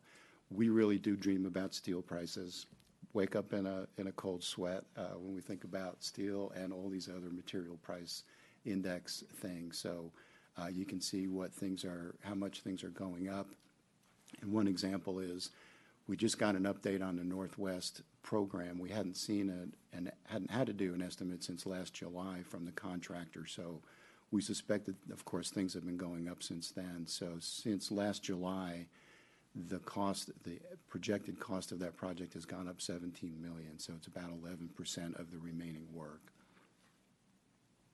Material delivery lead times are still a big issue, roofing and steel, of course, HVAC equipment, electrical gear. So generators now, it takes a year to get a generator.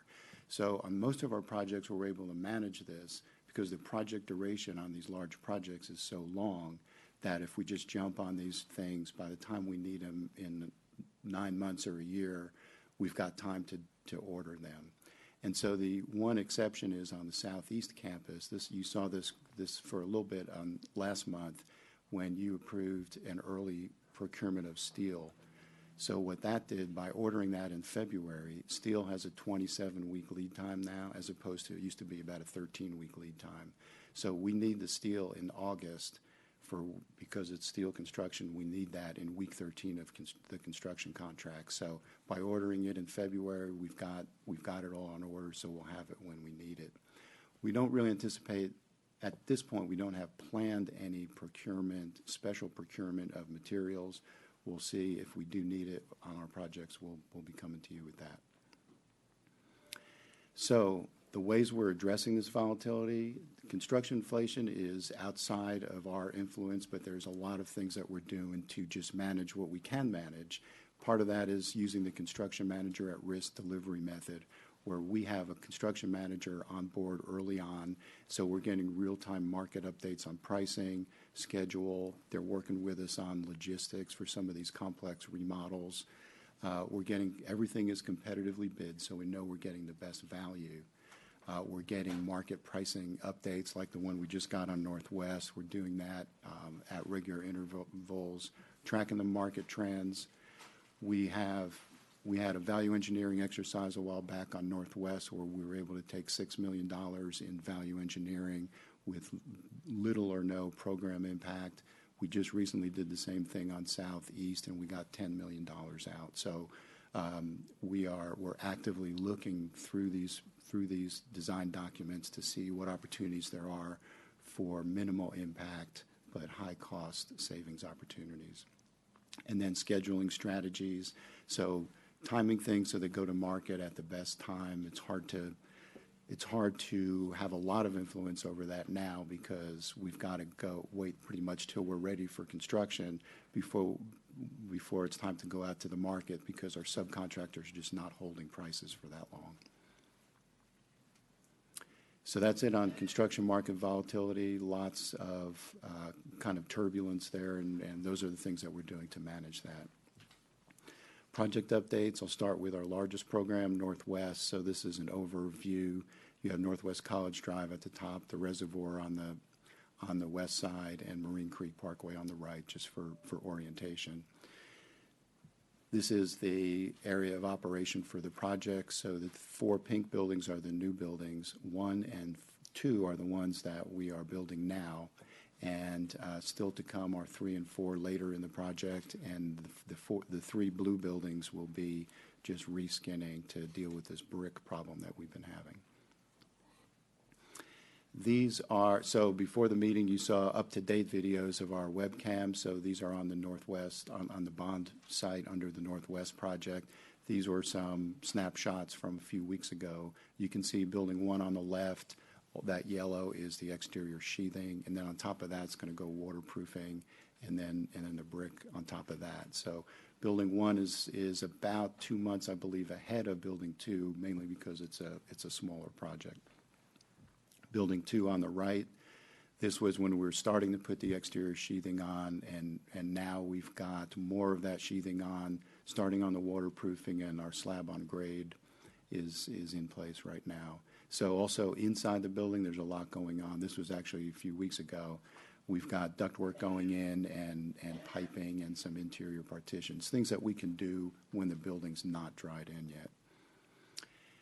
So this is the vision for what it's going to look like. So I just wanted to put this up as a reminder of what this is going to look like. You see the new buildings up here. So when we're done, it's going to be absolutely beautiful. So just the program update. So on Northwest, GMP 1 and 2, that was the site work. That's complete. Buildings 1 and 2, GMP 3, that's what we've talked about. That's under construction. And then GMP 4, which will be bringing that to you, we'll be bringing in this May an early site work package to just get a jump on construction and get some summer work in on parking lots and things to minimize the disruption. And then GMP 4 will go to market in about a year for that work, which is pretty far down the road. Quality assurance, these are the contracts for commissioning and testing and balancing and things like that that you've already approved. So that part of the project work is underway. Schedule overview, so the red line is where we are now. The blue bar that was in progress is buildings 1 and 2. Late in 2023, there's a gap there before we start on that bottom blue bar, which is buildings 3 and 4. That is for all the switch over to swing space that we've got to do. There's some pretty complex things where we have to move people around in order to demo a lot of the existing buildings to get them out of the way for buildings 3 and 4. Moving on to Southeast, our other large program. So just again, general orientation to the campus location. This is our area of operation for the project. So the two orange rectangles are going to be the two new buildings. And then within the main building, the colored parts in the center and on the right are the renovated area. Looks pretty calm right now outside because we've got all the construction fences up. We've just started to mobilize. It's a pretty lengthy effort to locate utilities before we start moving them. There are quite a few utilities, including the main fiber line that feeds the whole campus. So we're being very careful before we start. Those are things that are in the way of the new buildings. So this is an effort to get those out of our way before we start the true construction in the summer. And then just as you can see, interior, we're doing some rerouting of people. In the distance was the main entrance to the campus, so we've had to reroute things that are now surrounded by construction area. So design phase, we're finishing up construction documents, and then again in the construction phase, we're just doing early work on site, looking at utilities and temporary facilities. These are the support services for procurement. So we've done our miscellaneous contracts for the quality assurance of testing and balancing and material testing. These are some renderings of what the final product is going to look like. So on the left is the academic building from the outside. It's going to be really nice. And then a big kind of a featured part of the academic building inside is the culinary area. So what you see here is a rendering of the design for the dining area within culinary. There's these and many more renderings on the website for both Northwest and Southeast. These are what you've seen in previous design reviews, so we've got them loaded on the website to see more colored pictures. This is the schedule for Southeast. So the red is where we are now. The blue bars, the two parallel blue bars, are the new buildings. We'll be bringing you the GMP for that in May, and that will go on through late 2023. At the end of 2023, there's a very complex series of moves, which I want to talk a little bit more about before we get to that bottom bar, which is the renovation.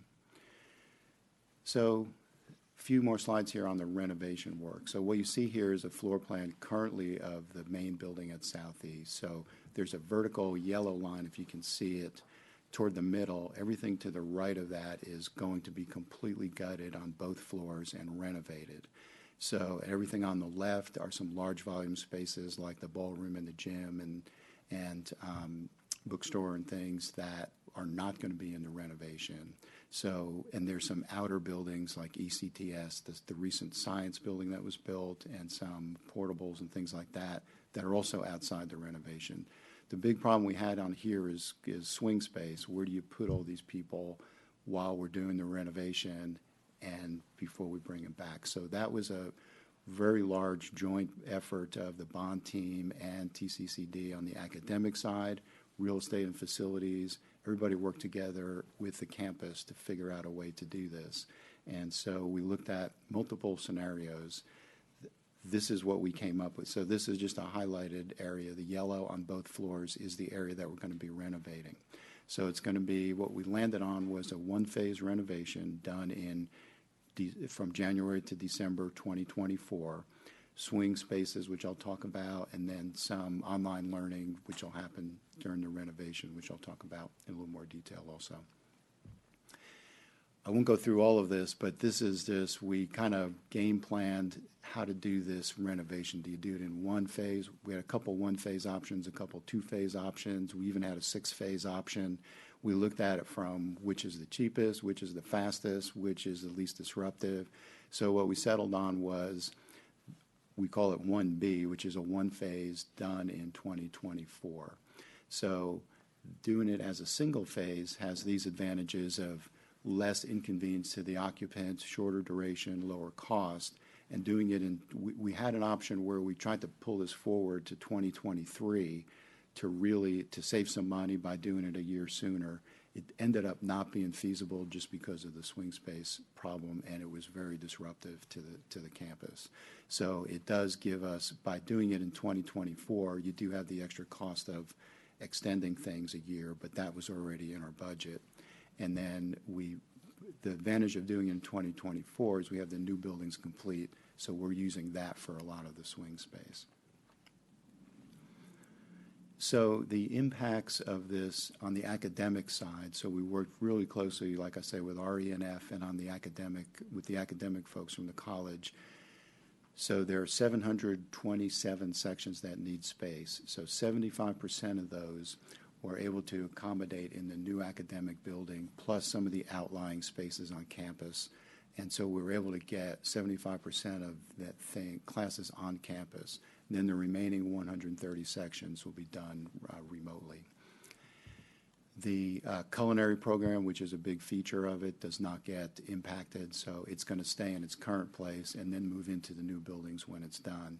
Then there's just a few other logistical things that impacted the staff and academics that we had to accommodate. So the gym's not going to be available. I'll show you next slide on what we're doing for swing space, and then swing space for staff. We're going to be putting them in the gym and the ballroom. So the two blue spaces, the left side is the gym, right side is the ballroom. As you can see, there's the little tiny specks there are workstations. So those are temporary workstations that we're going to use as swing space for staff in those 6 departments you see on the bullet points. So that's going to be for the year 2024 for the duration of the renovation. These areas are outside the renovation, so we're able to accommodate them in those spaces. It does have a cost because we have temporary power, data, and workstations that we're getting in there. All that's temporary, and so part of our study was what does all this cost and how long it takes. So that's why we had that up there on the cost. This is just a lot of detail about, these are all the departments that had to be accommodated. So RENF and the academic side of the college found space for everybody, either in the new buildings or some outlying building on campus. Then the yellow ones were the ones we couldn't find the space for. So those are the 6 groups that we're putting in the gym and the ballroom in temporary spaces. So that's it on the Southeast project. It's going to be a challenging project, but I think the plan that we came up with is going to be the least impact to the campus, and we're working with Dr. Coppola very, very closely and his staff to make sure we can get through it smoothly. MEP infrastructure, the big part of that still to come is the master planning effort that is being done. That's going to have some preliminary results this summer. That's going to feed into a capital plan, which is going to define for MEP infrastructure, that's mechanical, electrical, and plumbing, and infrastructure, and 3G8P, what those projects are going to be. So meanwhile, there are a couple projects that we are working on that are not influenced by the master plan, and you can see some emergency power system projects at South Campus and Northeast. 3G8P, pretty much the same thing. We'll wait for the results of the master plan, and there are a couple projects. This summer, we've got some ILE classroom renovations at Northeast and South Campus coming up. MWBE and Hub, just an overview of how it relates to the bond program, and Mr. McEwing's going to give an overall college program, but just a few statistics that we have. So last full quarter, which was the first quarter of FY22, we're on construction spend on both topics, actually. Construction spend and professional services were over our goals. The goals are the college goals and the state goals. I want to just give a little bit of clarity to this because we show this all the time, but just as a refresher. So construction, there's a little note there that says construction includes special trades construction. That's a state classification for sort of single trade things like a plumbing project or an electrical project. So that's, for our purposes, that's construction, so we include those in our construction numbers. Professional services is just architects, engineers, surveyors, program managers, all the sort of soft costs and design costs and quality assurance costs that go into the project. So, yep. You mentioned about that special trades. Is that based on a dollar amount for that project, or is it just based on, because you mentioned something about plumbing, electrical, so I just know if there was a threshold and then all of a sudden it became. No, good question. It's more of the scope of the nature of the project. So there are about 6 or 7 projects so far in the bond that are of that nature. So there's a plumbing project and electrical. So technically, those are classified as special trades by the state guidelines. So we do track those, but just to simplify it, we track it on these, for these purposes, we include those in construction. So it's more scope of work rather than a threshold? Right. Okay. Right. All right. Classic construction is a whole variety of architecture and, Got walls and ceilings and everything. Okay, So. thank you. Okay. And so we also track bond inception to date. So the spend, construction, we're over our target. Professional services, as is pretty typical. Inception to date, we're tracking a little bit under on our spend for professional services. But as you can see, the bottom, what we really consider the most relevant metric is commitment. So under contract, out of construction and professional services that are under contract, we're above our targets. So the spend on both of those will catch up to the contracted amount. And we anticipate those will remain above the goals. I wanted to talk briefly about our outreach efforts on MWBE. So there's a few different things that we're doing. So probably the biggest thing is our construction managers on the large programs. They have these outreach events for MWBE contractors and non-MWBE. They advertise these in advance. So we've had just a couple of them in the last few weeks on the large projects. So the construction managers will time these events to coincide with their bidding schedule. So just to tell everybody this is coming up, they describe the project, they provide a networking time before the program for MWBE contractors and the other subs to network with each other to put some proposals together. So it's a good outreach event, and we've done several of them on the large projects. And Mr. McEwing is there. Our bond team, MWBE coordinator, Natalia Dominguez, has become a familiar face at all of these also. So those are the sort of the bigger outreach events. We're also doing one next week for, I believe it's the Hispanic Chamber of Commerce for, it's one of the local regional, there's several local regional organizations that do outreach events, so we typically attend those. And then just in between, there's constant, continuous outreach that's done by our construction manager teams. So those are some of the outreach things that we're doing, and they seem to be working out well. We're doing probably 6 to 12 events every month, so we're becoming pretty well known in the MWBE community, and it's really working out well. I also wanted to just talk briefly about the RFP process. So I was asked to talk a little bit about that. So in sort of fast motion, what happens is the project team will develop a scope of work. So that's drawings and specs and sample contract, we will give that to procurement along with a schedule of when we need the bids back. TCCD procurement through a software that's called Bonfire, that's a bidding software.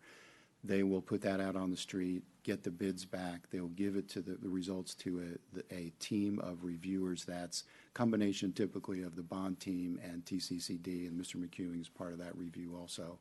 And so we review it based on separate individual committee members review them individually based on certain preset criteria. We individually give all those results back through the system, and then TCCD procurement collates all that, tells the review team, what the scores were, and then a decision is made. Typically, it's the highest scorer would get the award. Procurement then calls that vendor, tells them of the award, and then we, the project team, work on getting the contract through and bringing the contract to y'all for approval.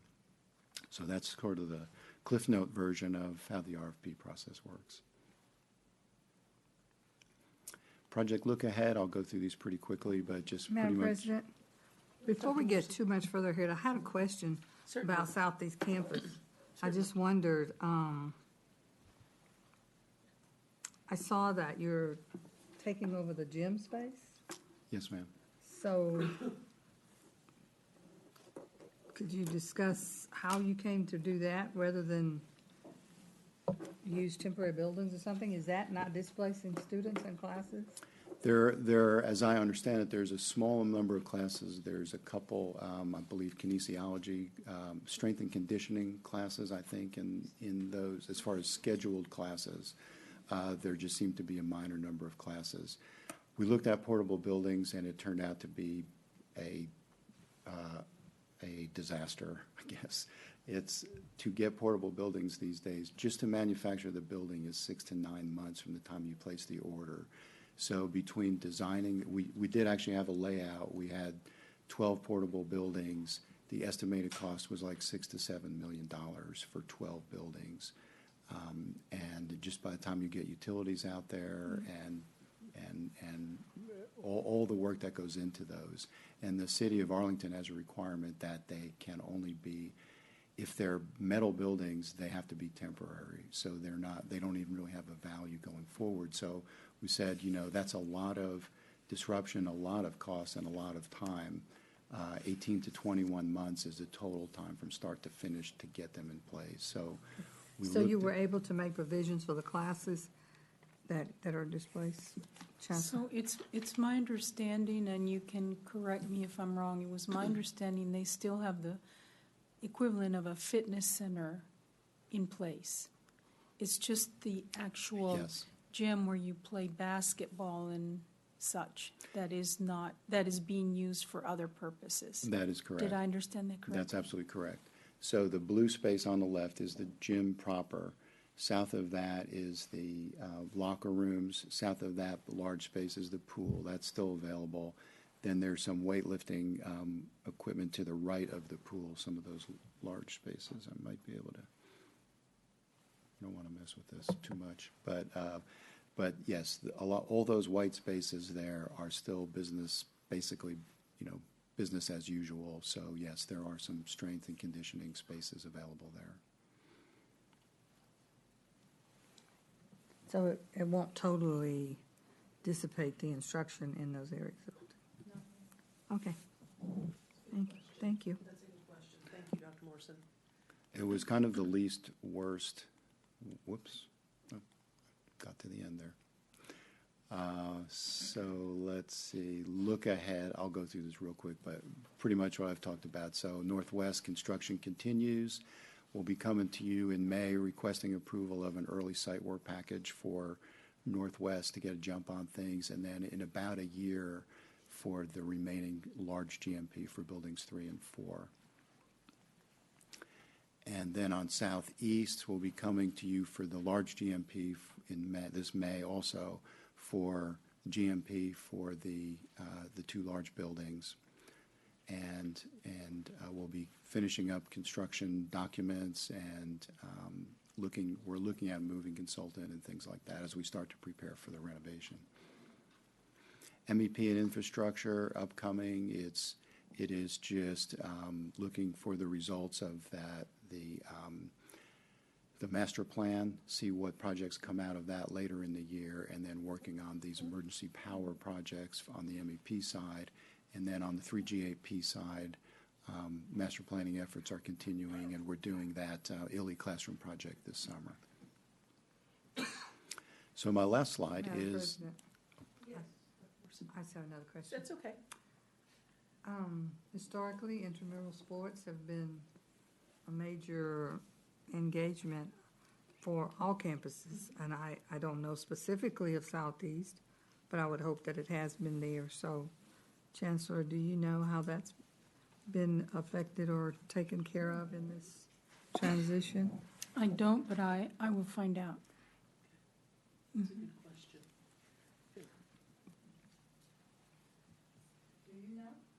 No, ma'am, I don't. We will Does find out. anybody? No? Were you Certainly saying on sports? that. Intramural sports, like basketball and maybe volleyball. From my understanding, when I was just there, they're still doing all of that on the Southeast campus. Okay. Yeah, that's what he told me, because I asked about it, so. And that will be continued to be available. This is calendar year 2024 that will be taking over the gym.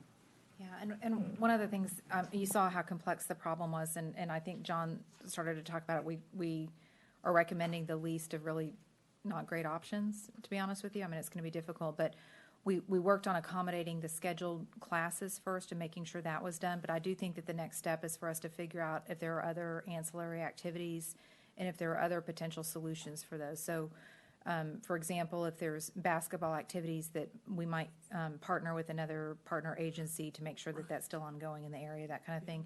I think that's sort of the next layer. It was very difficult getting through just the academic delivery, but you're absolutely right. There's a number of things, and we even pointed out up here, we talked about college for kids. I mean, obviously that's a huge, very important thing for us. How does that get disrupted and affected by the gym availability, and are we going to need some different partnerships to be able to make up for that? So that's the next layer of us really trying to plan for this. Yes. And we have a really good partnership with Arlington ISD. We do. There might be some other facilities out there that we could leverage. Right. So, I believe good point.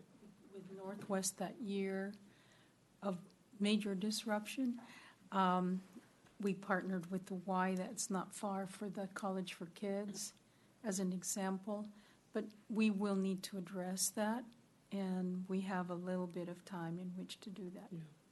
Yeah. Good questions. Thank you, Dr. Morrison. Thank you, Dr. Morrison. Great, thank you. So what you see here in April, I believe now we're moving to May. So in May, we'll have a general contractor agreement for an infrastructure project at Northeast Campus, sewer replacement. And then also in May, so May will be a big month for approval. So we'll have that guaranteed maximum price for the buildings at Southeast Campus, the 2 new buildings, and then the early site work for Northeast Campus, and then the ILI classrooms in May also. That'll take place this summer. And then just in June, so far, we just have the next version of the quarterly report.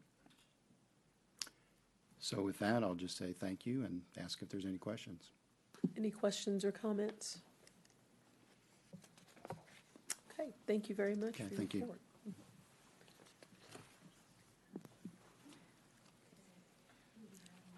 So was Allison Wilson presenting today or at the board meeting? She is presenting today. All right.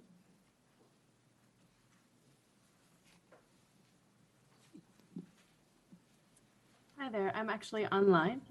Susan or Okay. Walter, did you want to have an introductory presentation to this, or do you want me to just go ahead and get started? So I'll just point out again that we engaged their firm to do a sustainability master plan, and the board authorized us for sort of the first phase of that exercise to assess what the future might hold and what the needs of the organization are, including surveying a lot of our constituents, including students and employees. So we'll cover that today. You'll see some next steps. In the informational memo in your packet, we've also included a link again out to an example of what we're trying to achieve with the sustainability plan that was developed for Texas A&M University. And it includes a little bit of a reminder about how we got here, but Allison will update you on the status of the project itself. Thank you so much, Susan. May I be authorized to share screens? Yes. Okay, thank you.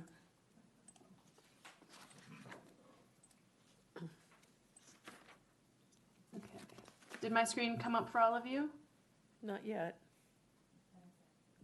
I don't think. No. Oh, there we go. I'm watching it change on my end. Okay. So at any rate, good afternoon. My name is Allison Wilson, and as Susan said, I'm an architect and the sustainability director at Air St. Gross.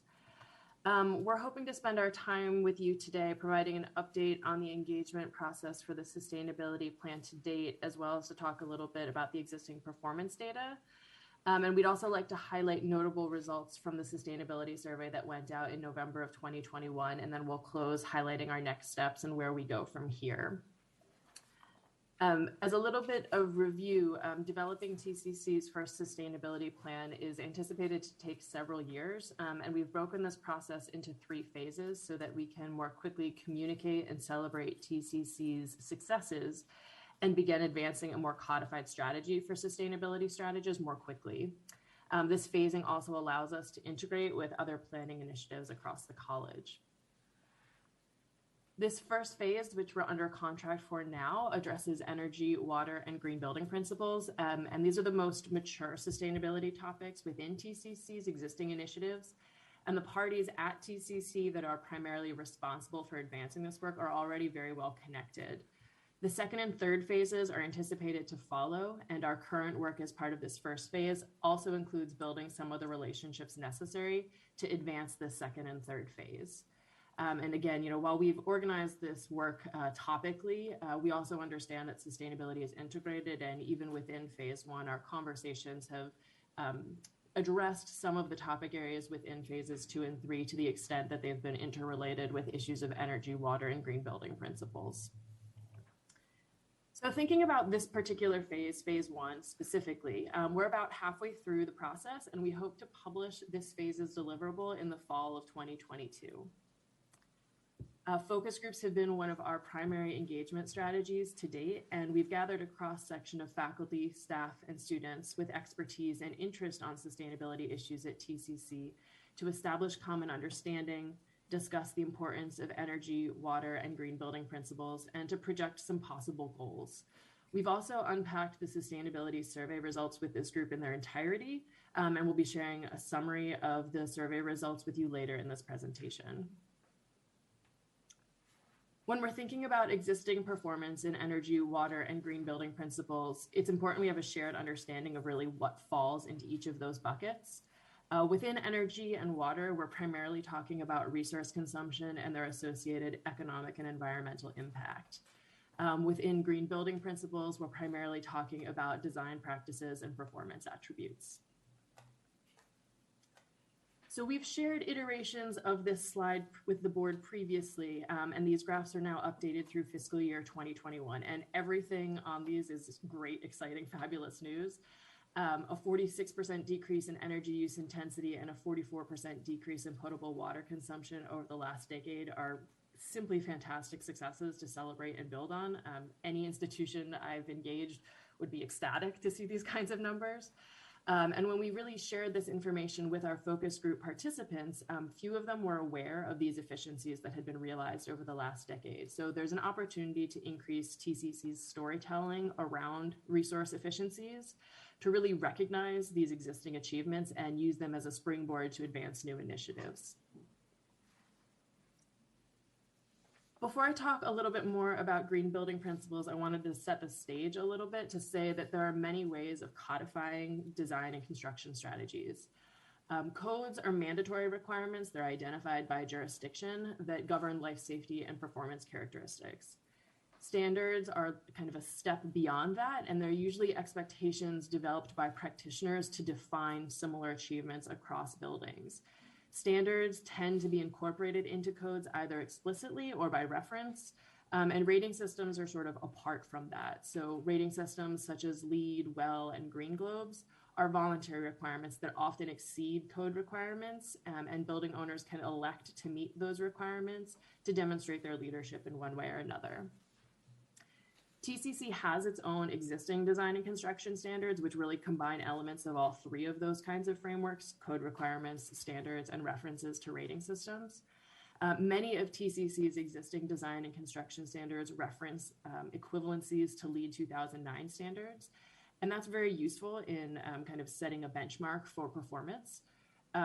The marketplace for green building rating systems has evolved, and LEED 2009 has been replaced by LEED version 4 and LEED version 4.1. And as work continues in the sustainability plan and other efforts across the college, there may be an opportunity to evaluate where it may be advantageous to evolve these design and construction standards. Looking into the visioning and focus group sessions, we also had conversations with participants about the importance of energy, water, and green building principles as just general topics and how TCC is progressing in those different arenas.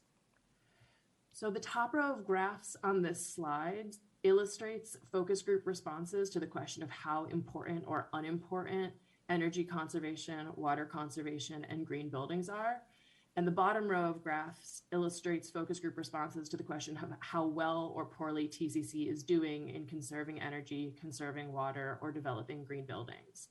And what's interesting to us as we look at this information is the consistency that it has. There are many institutions where we'll ask similar kinds of questions and either energy or water or green buildings really rises to the top. And what's unique here within focus group participants is that all of these topics have relatively similar levels of importance, and the acknowledgement from focus group participants that TCC is already doing somewhat well in these spaces, but that there remains room for growth and positive advancement.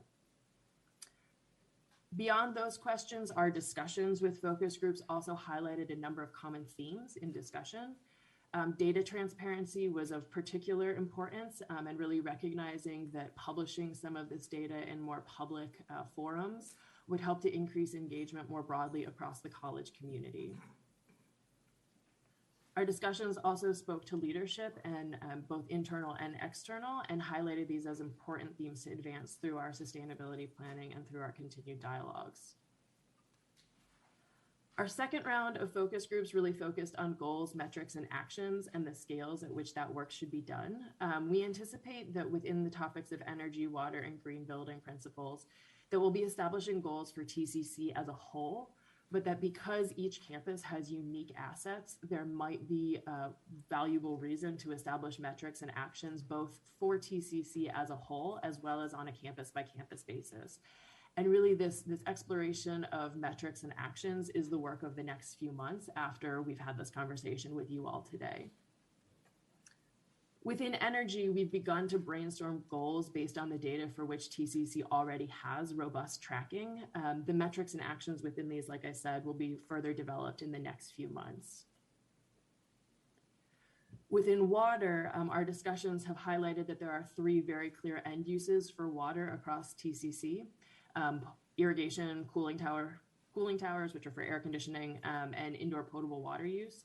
And so we've established those as sort of the three goals. And again, the metrics and actions and the amount of change we anticipate in these different goals will continue to get developed in the next few months. We're continuing to discuss goals within the green building principles topic and unpacking the extent to which goals in this particular topic area should be conceptual as opposed to tactical. As an example, something like a goal would be something that might not be measurable necessarily, something just on the vein that buildings should be energy efficient, whereas something that would be more tactical would have, some kind of a percent change or something of that nature that you could imagine tracking over time, and it would typically have some kind of a baseline reference standard.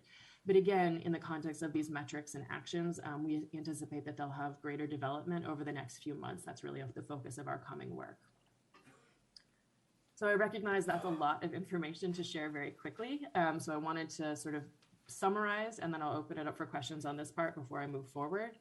But the five things we really wanted to leave with you on this part of the presentation is that TCC really has already had extremely high successes in advancing energy and water efficiency. Those reductions over the last decade are incredibly significant. The TCC does have standardized design and construction practices that ensure the development of high-performance buildings, and that those requirements roughly align with LEED 2009 requirements. And that as we've engaged with our focus groups to date, those conversations have really focused on sharing that data and building common understanding, as well as assessing what potential opportunities for future work might include.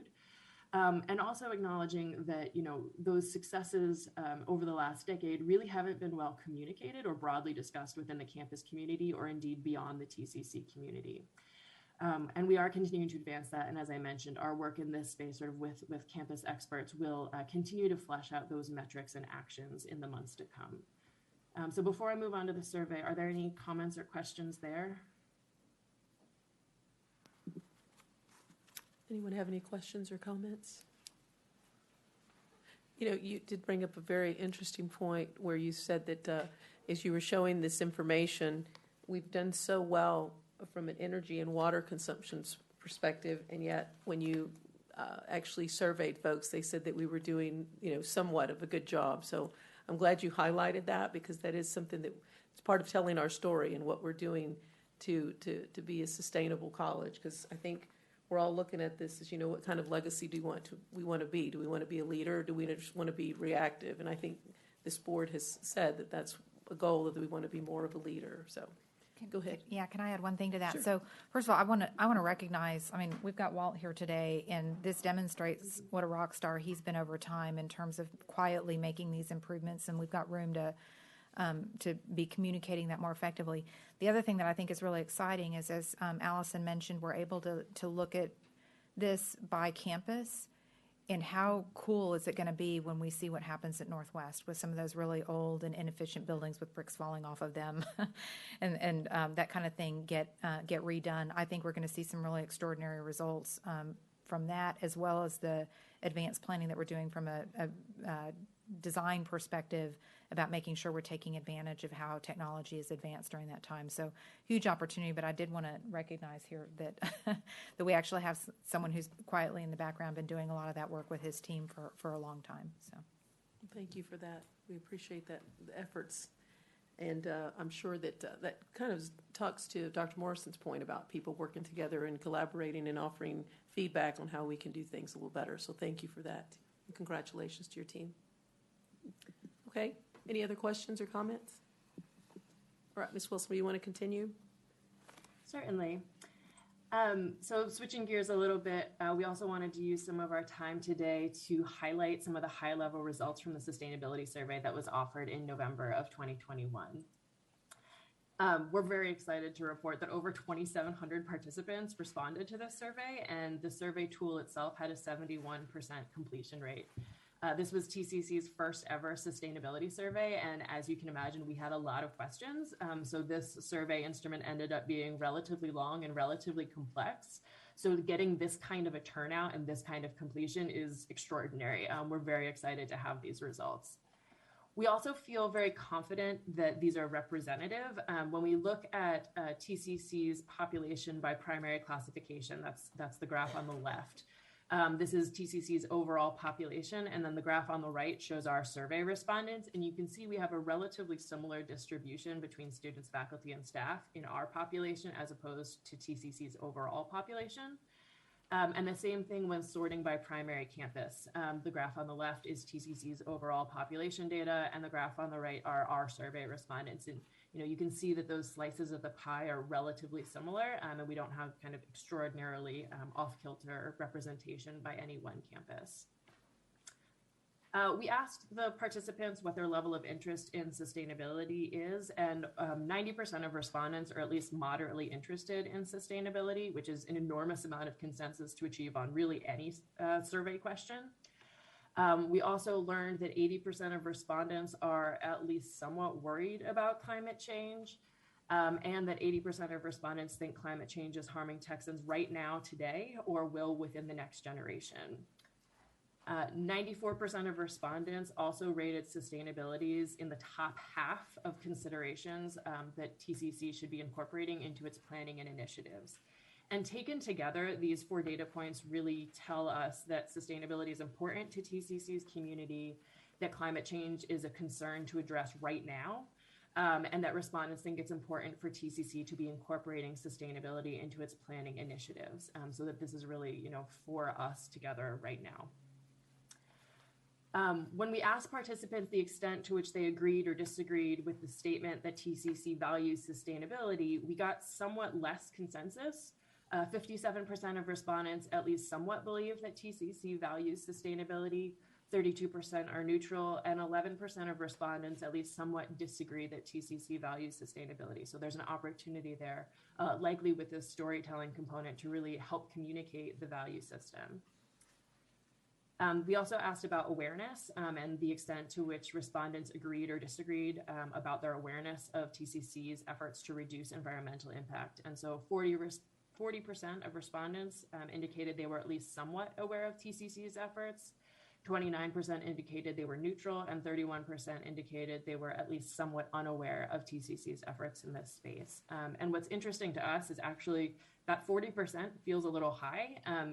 Knowing in our focus group conversations who are campus experts, people who have a reason to know this information because of what they do as part of the institution, that 40% feels a little high for people to be at least somewhat aware. So there's a question in there to further unpack of where are people getting their information from, that they feel that somewhat aware. So there's more for us to understand in that for sure. We also asked a number of other questions, and we're super excited to sit down with you further at some point and unpack the larger set of results. There's just a lot of data that's in there. But before we close our conversation with you today, we wanted to highlight a couple of questions we asked about sustainability in TCC's academics. So these are responses just from student respondents to the survey tool. But we asked students to what extent they think learning about sustainability will increase their abilities to advance their careers. And we also asked students the extent to which their coursework at TCC is preparing them for careers related to sustainability. And there's a little bit of a disconnect here, with 51% of student respondents believing that learning about sustainability will at least somewhat help their career advancement, while only 35% of student respondents believe their studies are preparing them for sustainability related careers. So there's an opportunity in there. And again, we know this is an awful lot of data to try to process quickly. So we have this sort of a summary slide. The big takeaways here that are exciting. The survey received far more responses than we anticipated, and the responses that we got indicate a higher level of interest, shared literacy, and consensus than we expected. We have the ability to cut up the responses to any question either by primary classification or by campus. But given that the overall results to the survey demonstrate such strong consensus, we actually haven't done that process yet because it's unlikely that that's going to yield us any other kinds of insights. There's just such strong consensus in the responses. It was also reinforcing in the survey to hear some of the same things that we did from our focus groups. So the survey responses similarly highlight that there's an information disconnect between the kind of sustainable campus operation successes that we know from the data have happened in the last decade and how aware the campus community is of those same successes. And then with those academic questions, they really highlight that need for greater integration or greater recognition of where sustainability may already appear within the academic programs. So before I open it up for questions, I just wanted to thank you all for your time and sort of reemphasize where our next steps are. We are at about our halfway point, and we'll be using our focus groups and stakeholder engagement in the next few months to really further develop those metrics and actions. And we will hope to come back to you all in the fall with that final plan developed for your consideration. So I'm going to go ahead and stop my share, but I'm happy to take any questions you may have. Any questions or comments? And just to emphasize, there's no action for you at this point at all. We just wanted to make sure that you were reminded about this going on in the background and where we are in the process, and we'll certainly be bringing more actionable things, including the proposed goals at the conclusion of this phase. Okay, thank you. Thank you, Ms. Wilson.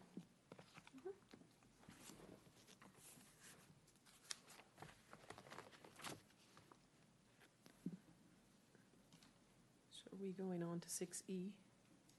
Yes. Okay. Yeah, and so I will note before you do that, Okay. under the tab 6D is the informational memo that I referenced earlier about tying these two things together that also relates to the presentation Okay. that Allison just made. Thank you, and that's in your notebooks, yes. Digital Roadmap and Sustainability Master Plan Progress Report. Okay, thank you, Ms. Alanis. So next would be Andre McEwing. Good afternoon, President Ayala, trustees, Acting Chancellor Dr. LeBlanc. Just want to come and make a first quarter report as relates to our MWBE, historically only utilized business report. And John kind of teed me up already about activity and what we're doing, but this captures September through December. Just want to make note of that, first quarter. We're working on second quarter right now, but this is our first quarter report. Just want to emphasize our goals. Want to increase focus, not just on construction. If you recall, my first 7 years here, we were focused just on construction. Now we're being more intentional, as John mentioned, with professional services, architect, engineers, special trades, specific electricians, plumbers, drywallers, because we recognize the opportunities are more in those trade areas than just construction.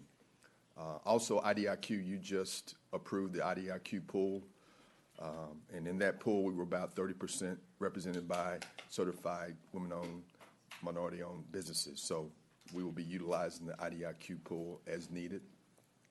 I want to be more targeted and working with John, working with CISCO, working with the Tri-Venture, I call it, Burns, Potere, and AECOM Hunt on the southeast and northwest campuses on our bond projects and all the other 3 goals, 8 principles, as well as infrastructure buckets of the bond program. And leverage the NCTRCA. NCTRCA is the largest certification agency in the state of Texas. I represent Tarrant County College on that board, so that affords me the opportunity to, when we have bids, to go to that database to pull from those certified vendors out of that database. And then finally, let me say thank you to the departments, facilities, marketing. The earlier agenda item, ABI, we talked about the marketing of the college. ABI is a woman-owned business, certified woman-owned business, Alpha Business Images. So they are tasked with being the prime marketing firm to support the marketing of Tarrant County College in the community. So I want to acknowledge that and thank you to the marketing department. So let me just go briefly into the numbers. I always get concerned about red numbers, but we're in the first quarter. Let me just caution, we are in the first quarter. And I made note of the construction number that John referenced. We have opportunity in the GMP3 with the construction, so I know we'll pick that number up, that percentage. And if you recall, last year we were at 22.71% year to date. So 10% is a soft number, but we've got that's a cycle of based on the construction and where they are. But I predict that number by end of year will be good. So that's just a function of where we are in the construction. The special trades, as I mentioned earlier, and as John mentioned, those are special trades related to those areas like plumbing, drywall, carpentry, and plumbing. So we're strong there. We have a large contractor. Some of you came through, you noticed all the construction, not construction, I guess you can call it construction, our parking lot, that's being done by a certified firm. So those are the areas of special trades. And we're being intentional in making sure we show those because that's where our capacity is, and not just in the construction. Typically, the large firms, non-minorities, are the ones that, in these 2 cases of our bond project, but we do have those firms who have capacity in construction. Professional services, we're a little soft there, 21%, but I anticipate we have a lot of consultants, we have a lot of architect engineers working, and so obviously, and Jacobs themselves, they have sub-consultants, so we're off a little, about 2% there, but overall we're 17.51% through first quarter. I think that overall, our capacity to do the outreach, and I'll show you in a moment, we will reach our numbers in terms of our goals by end of this fiscal year. The bond piece, this is just in line. This is a subset of the total MWBE spend. Again, we're strong. That's evidenced by the two major contractors, CISCO as well as the Tri-Venture, I call it. They are committed to MWBE utilization.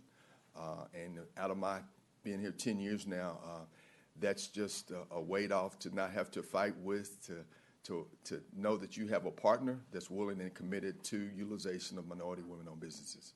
And so my hat's off to CISCO. They're with me. I probably do 3 events a week. They're there on at least 2 or 3 of those. So I appreciate that. Thank you to John and his team, Jacobs. So we have a full-on support of everyone in terms of our program, both here internally in our departments as well as externally with our vendors. So I want to thank them for that. Lastly, this just shows you where I've been. I've been a little bit everywhere. J.P. Morgan. So this is evidence of our program. J.P. Morgan Chase called me and said, Andre, we want you to come talk about supply diversity. Now, J.P. Morgan Chase. So I was on a women's forum last November, so I was excited about that opportunity. We've had various other events. As you can see, Dallas County. I'm probably the most, in terms of service, senior MWBE person, supply diversity person in North Texas right now. And so I get called and asked to talk about how we do it and what we do. I got a call yesterday from North Carolina. They want to know, I hear you all have good best practices. So that's evidence, and thank you to the board and your support in what we do in this effort of supporting our business community, minority women-owned business community. As you can see, these various events that I attend. We have one, I think, next week during spring break. We'll figure out how to do that, but I just want to let you know we are actively involved in outreach, targeted outreach, not just outreach, targeted to those specific scopes of services that our minority women-owned businesses provide, and that we can match them with our end users, with our various other large contractors. Spend initiatives for me, basically attending outreaches, maximize the IDIQ pool, 3 to 6 months facilities, and district-wide lead time schedule. This is one that working with the facilities group, making sure we have lead times for our small minority women-owned businesses, because they need lead times. They can't just put in a bid within 2 weeks and hope they get it. And let me just say, given the impact of inflation and the steel price, there's going to be challenges because our small vendors, that's going to challenge our small vendors. So we're going to have to figure that out, making sure we reach our numbers. But that impact is going to be direct on these small vendors in terms of cost of goods and services, and their wages and how they stay in business. So we're going to stay focused on that piece, because that's going to have an impact, as what you saw from John's presentation. But overall, as you can see, face-to-face, virtual pre-bids, I just make myself available where need be, one-on-ones, project status meetings, wherever I'm asked to be, that's where I am. So that's the job I have. We do have a new business analyst. One of our business analysts did retire, David Kabak. So we've got to train up a new business analyst to provide the reporting that we do on our reports, but we'll make that work. I just want to make note of that. The gentleman we have now is awesome. So he's 3 weeks into the job, but we're going to challenge him to make sure he's on time. But again, I appreciate the support. As you can see, we're making things happen. Everybody's there, and thank you. Any questions? Thank you, Andre. Any questions or comments for Andre? We appreciate all the work that you're doing. Sure. The numbers are reflecting, and I know that we'll continue to see those. So sure. Thank you very much for that effort. Okay, we're going to just make a slight modification and move items 6F, G, H, and I to the 24th of March instead, so that we can go ahead and go into executive session. So I'm going to defer to you. I think you wanted to say a few things before spring break. please, Yes, Dr. LeBlanc, thank and you. then we'll go ahead and go into executive session. Thank you so much, and I won't take very long. I did want to let the board know that I've been meeting with business and community partners, been meeting internally with administrators and faculty, the JCC, multiple meetings. The good news is everyone is focused on serving our students. We continue making adjustments that we started with the pandemic, and those adjustments have been positive when we talk about online instruction and such as that. So as we look at the construction that's taking place, people don't panic because we have a backup plan for how we will continue serving the students either online or using some of the other campuses and our partners throughout. So it's, in that regard, it's good news, and I hope to continue bringing good news to you. So thank you very much for your support. And absolutely. So we have good people all over on every campus that are just amazing, and I know they've been working very hard. So my wishes to everyone is that they have a lovely spring break and they come back refreshed and energized and ready for another adventure. So thank you very much. Thank you, Dr. LeBlanc. And we'll go ahead and break for executive session. The TCCD Board will conduct a closed meeting as authorized by Section 551 of the Texas Government Code in order to seek the advice of its attorneys, deliberate real property matters, deliberate personnel matters, or to deliberate security devices or security audits. Thank you.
The chair will we're now reconvene in open session, and the chair will entertain a motion to adjourn. Motion to So adjourn. moved. Second. Second, okay, that was so moved by, I think, Mr. Hornsby, and everybody seconded, I think, so.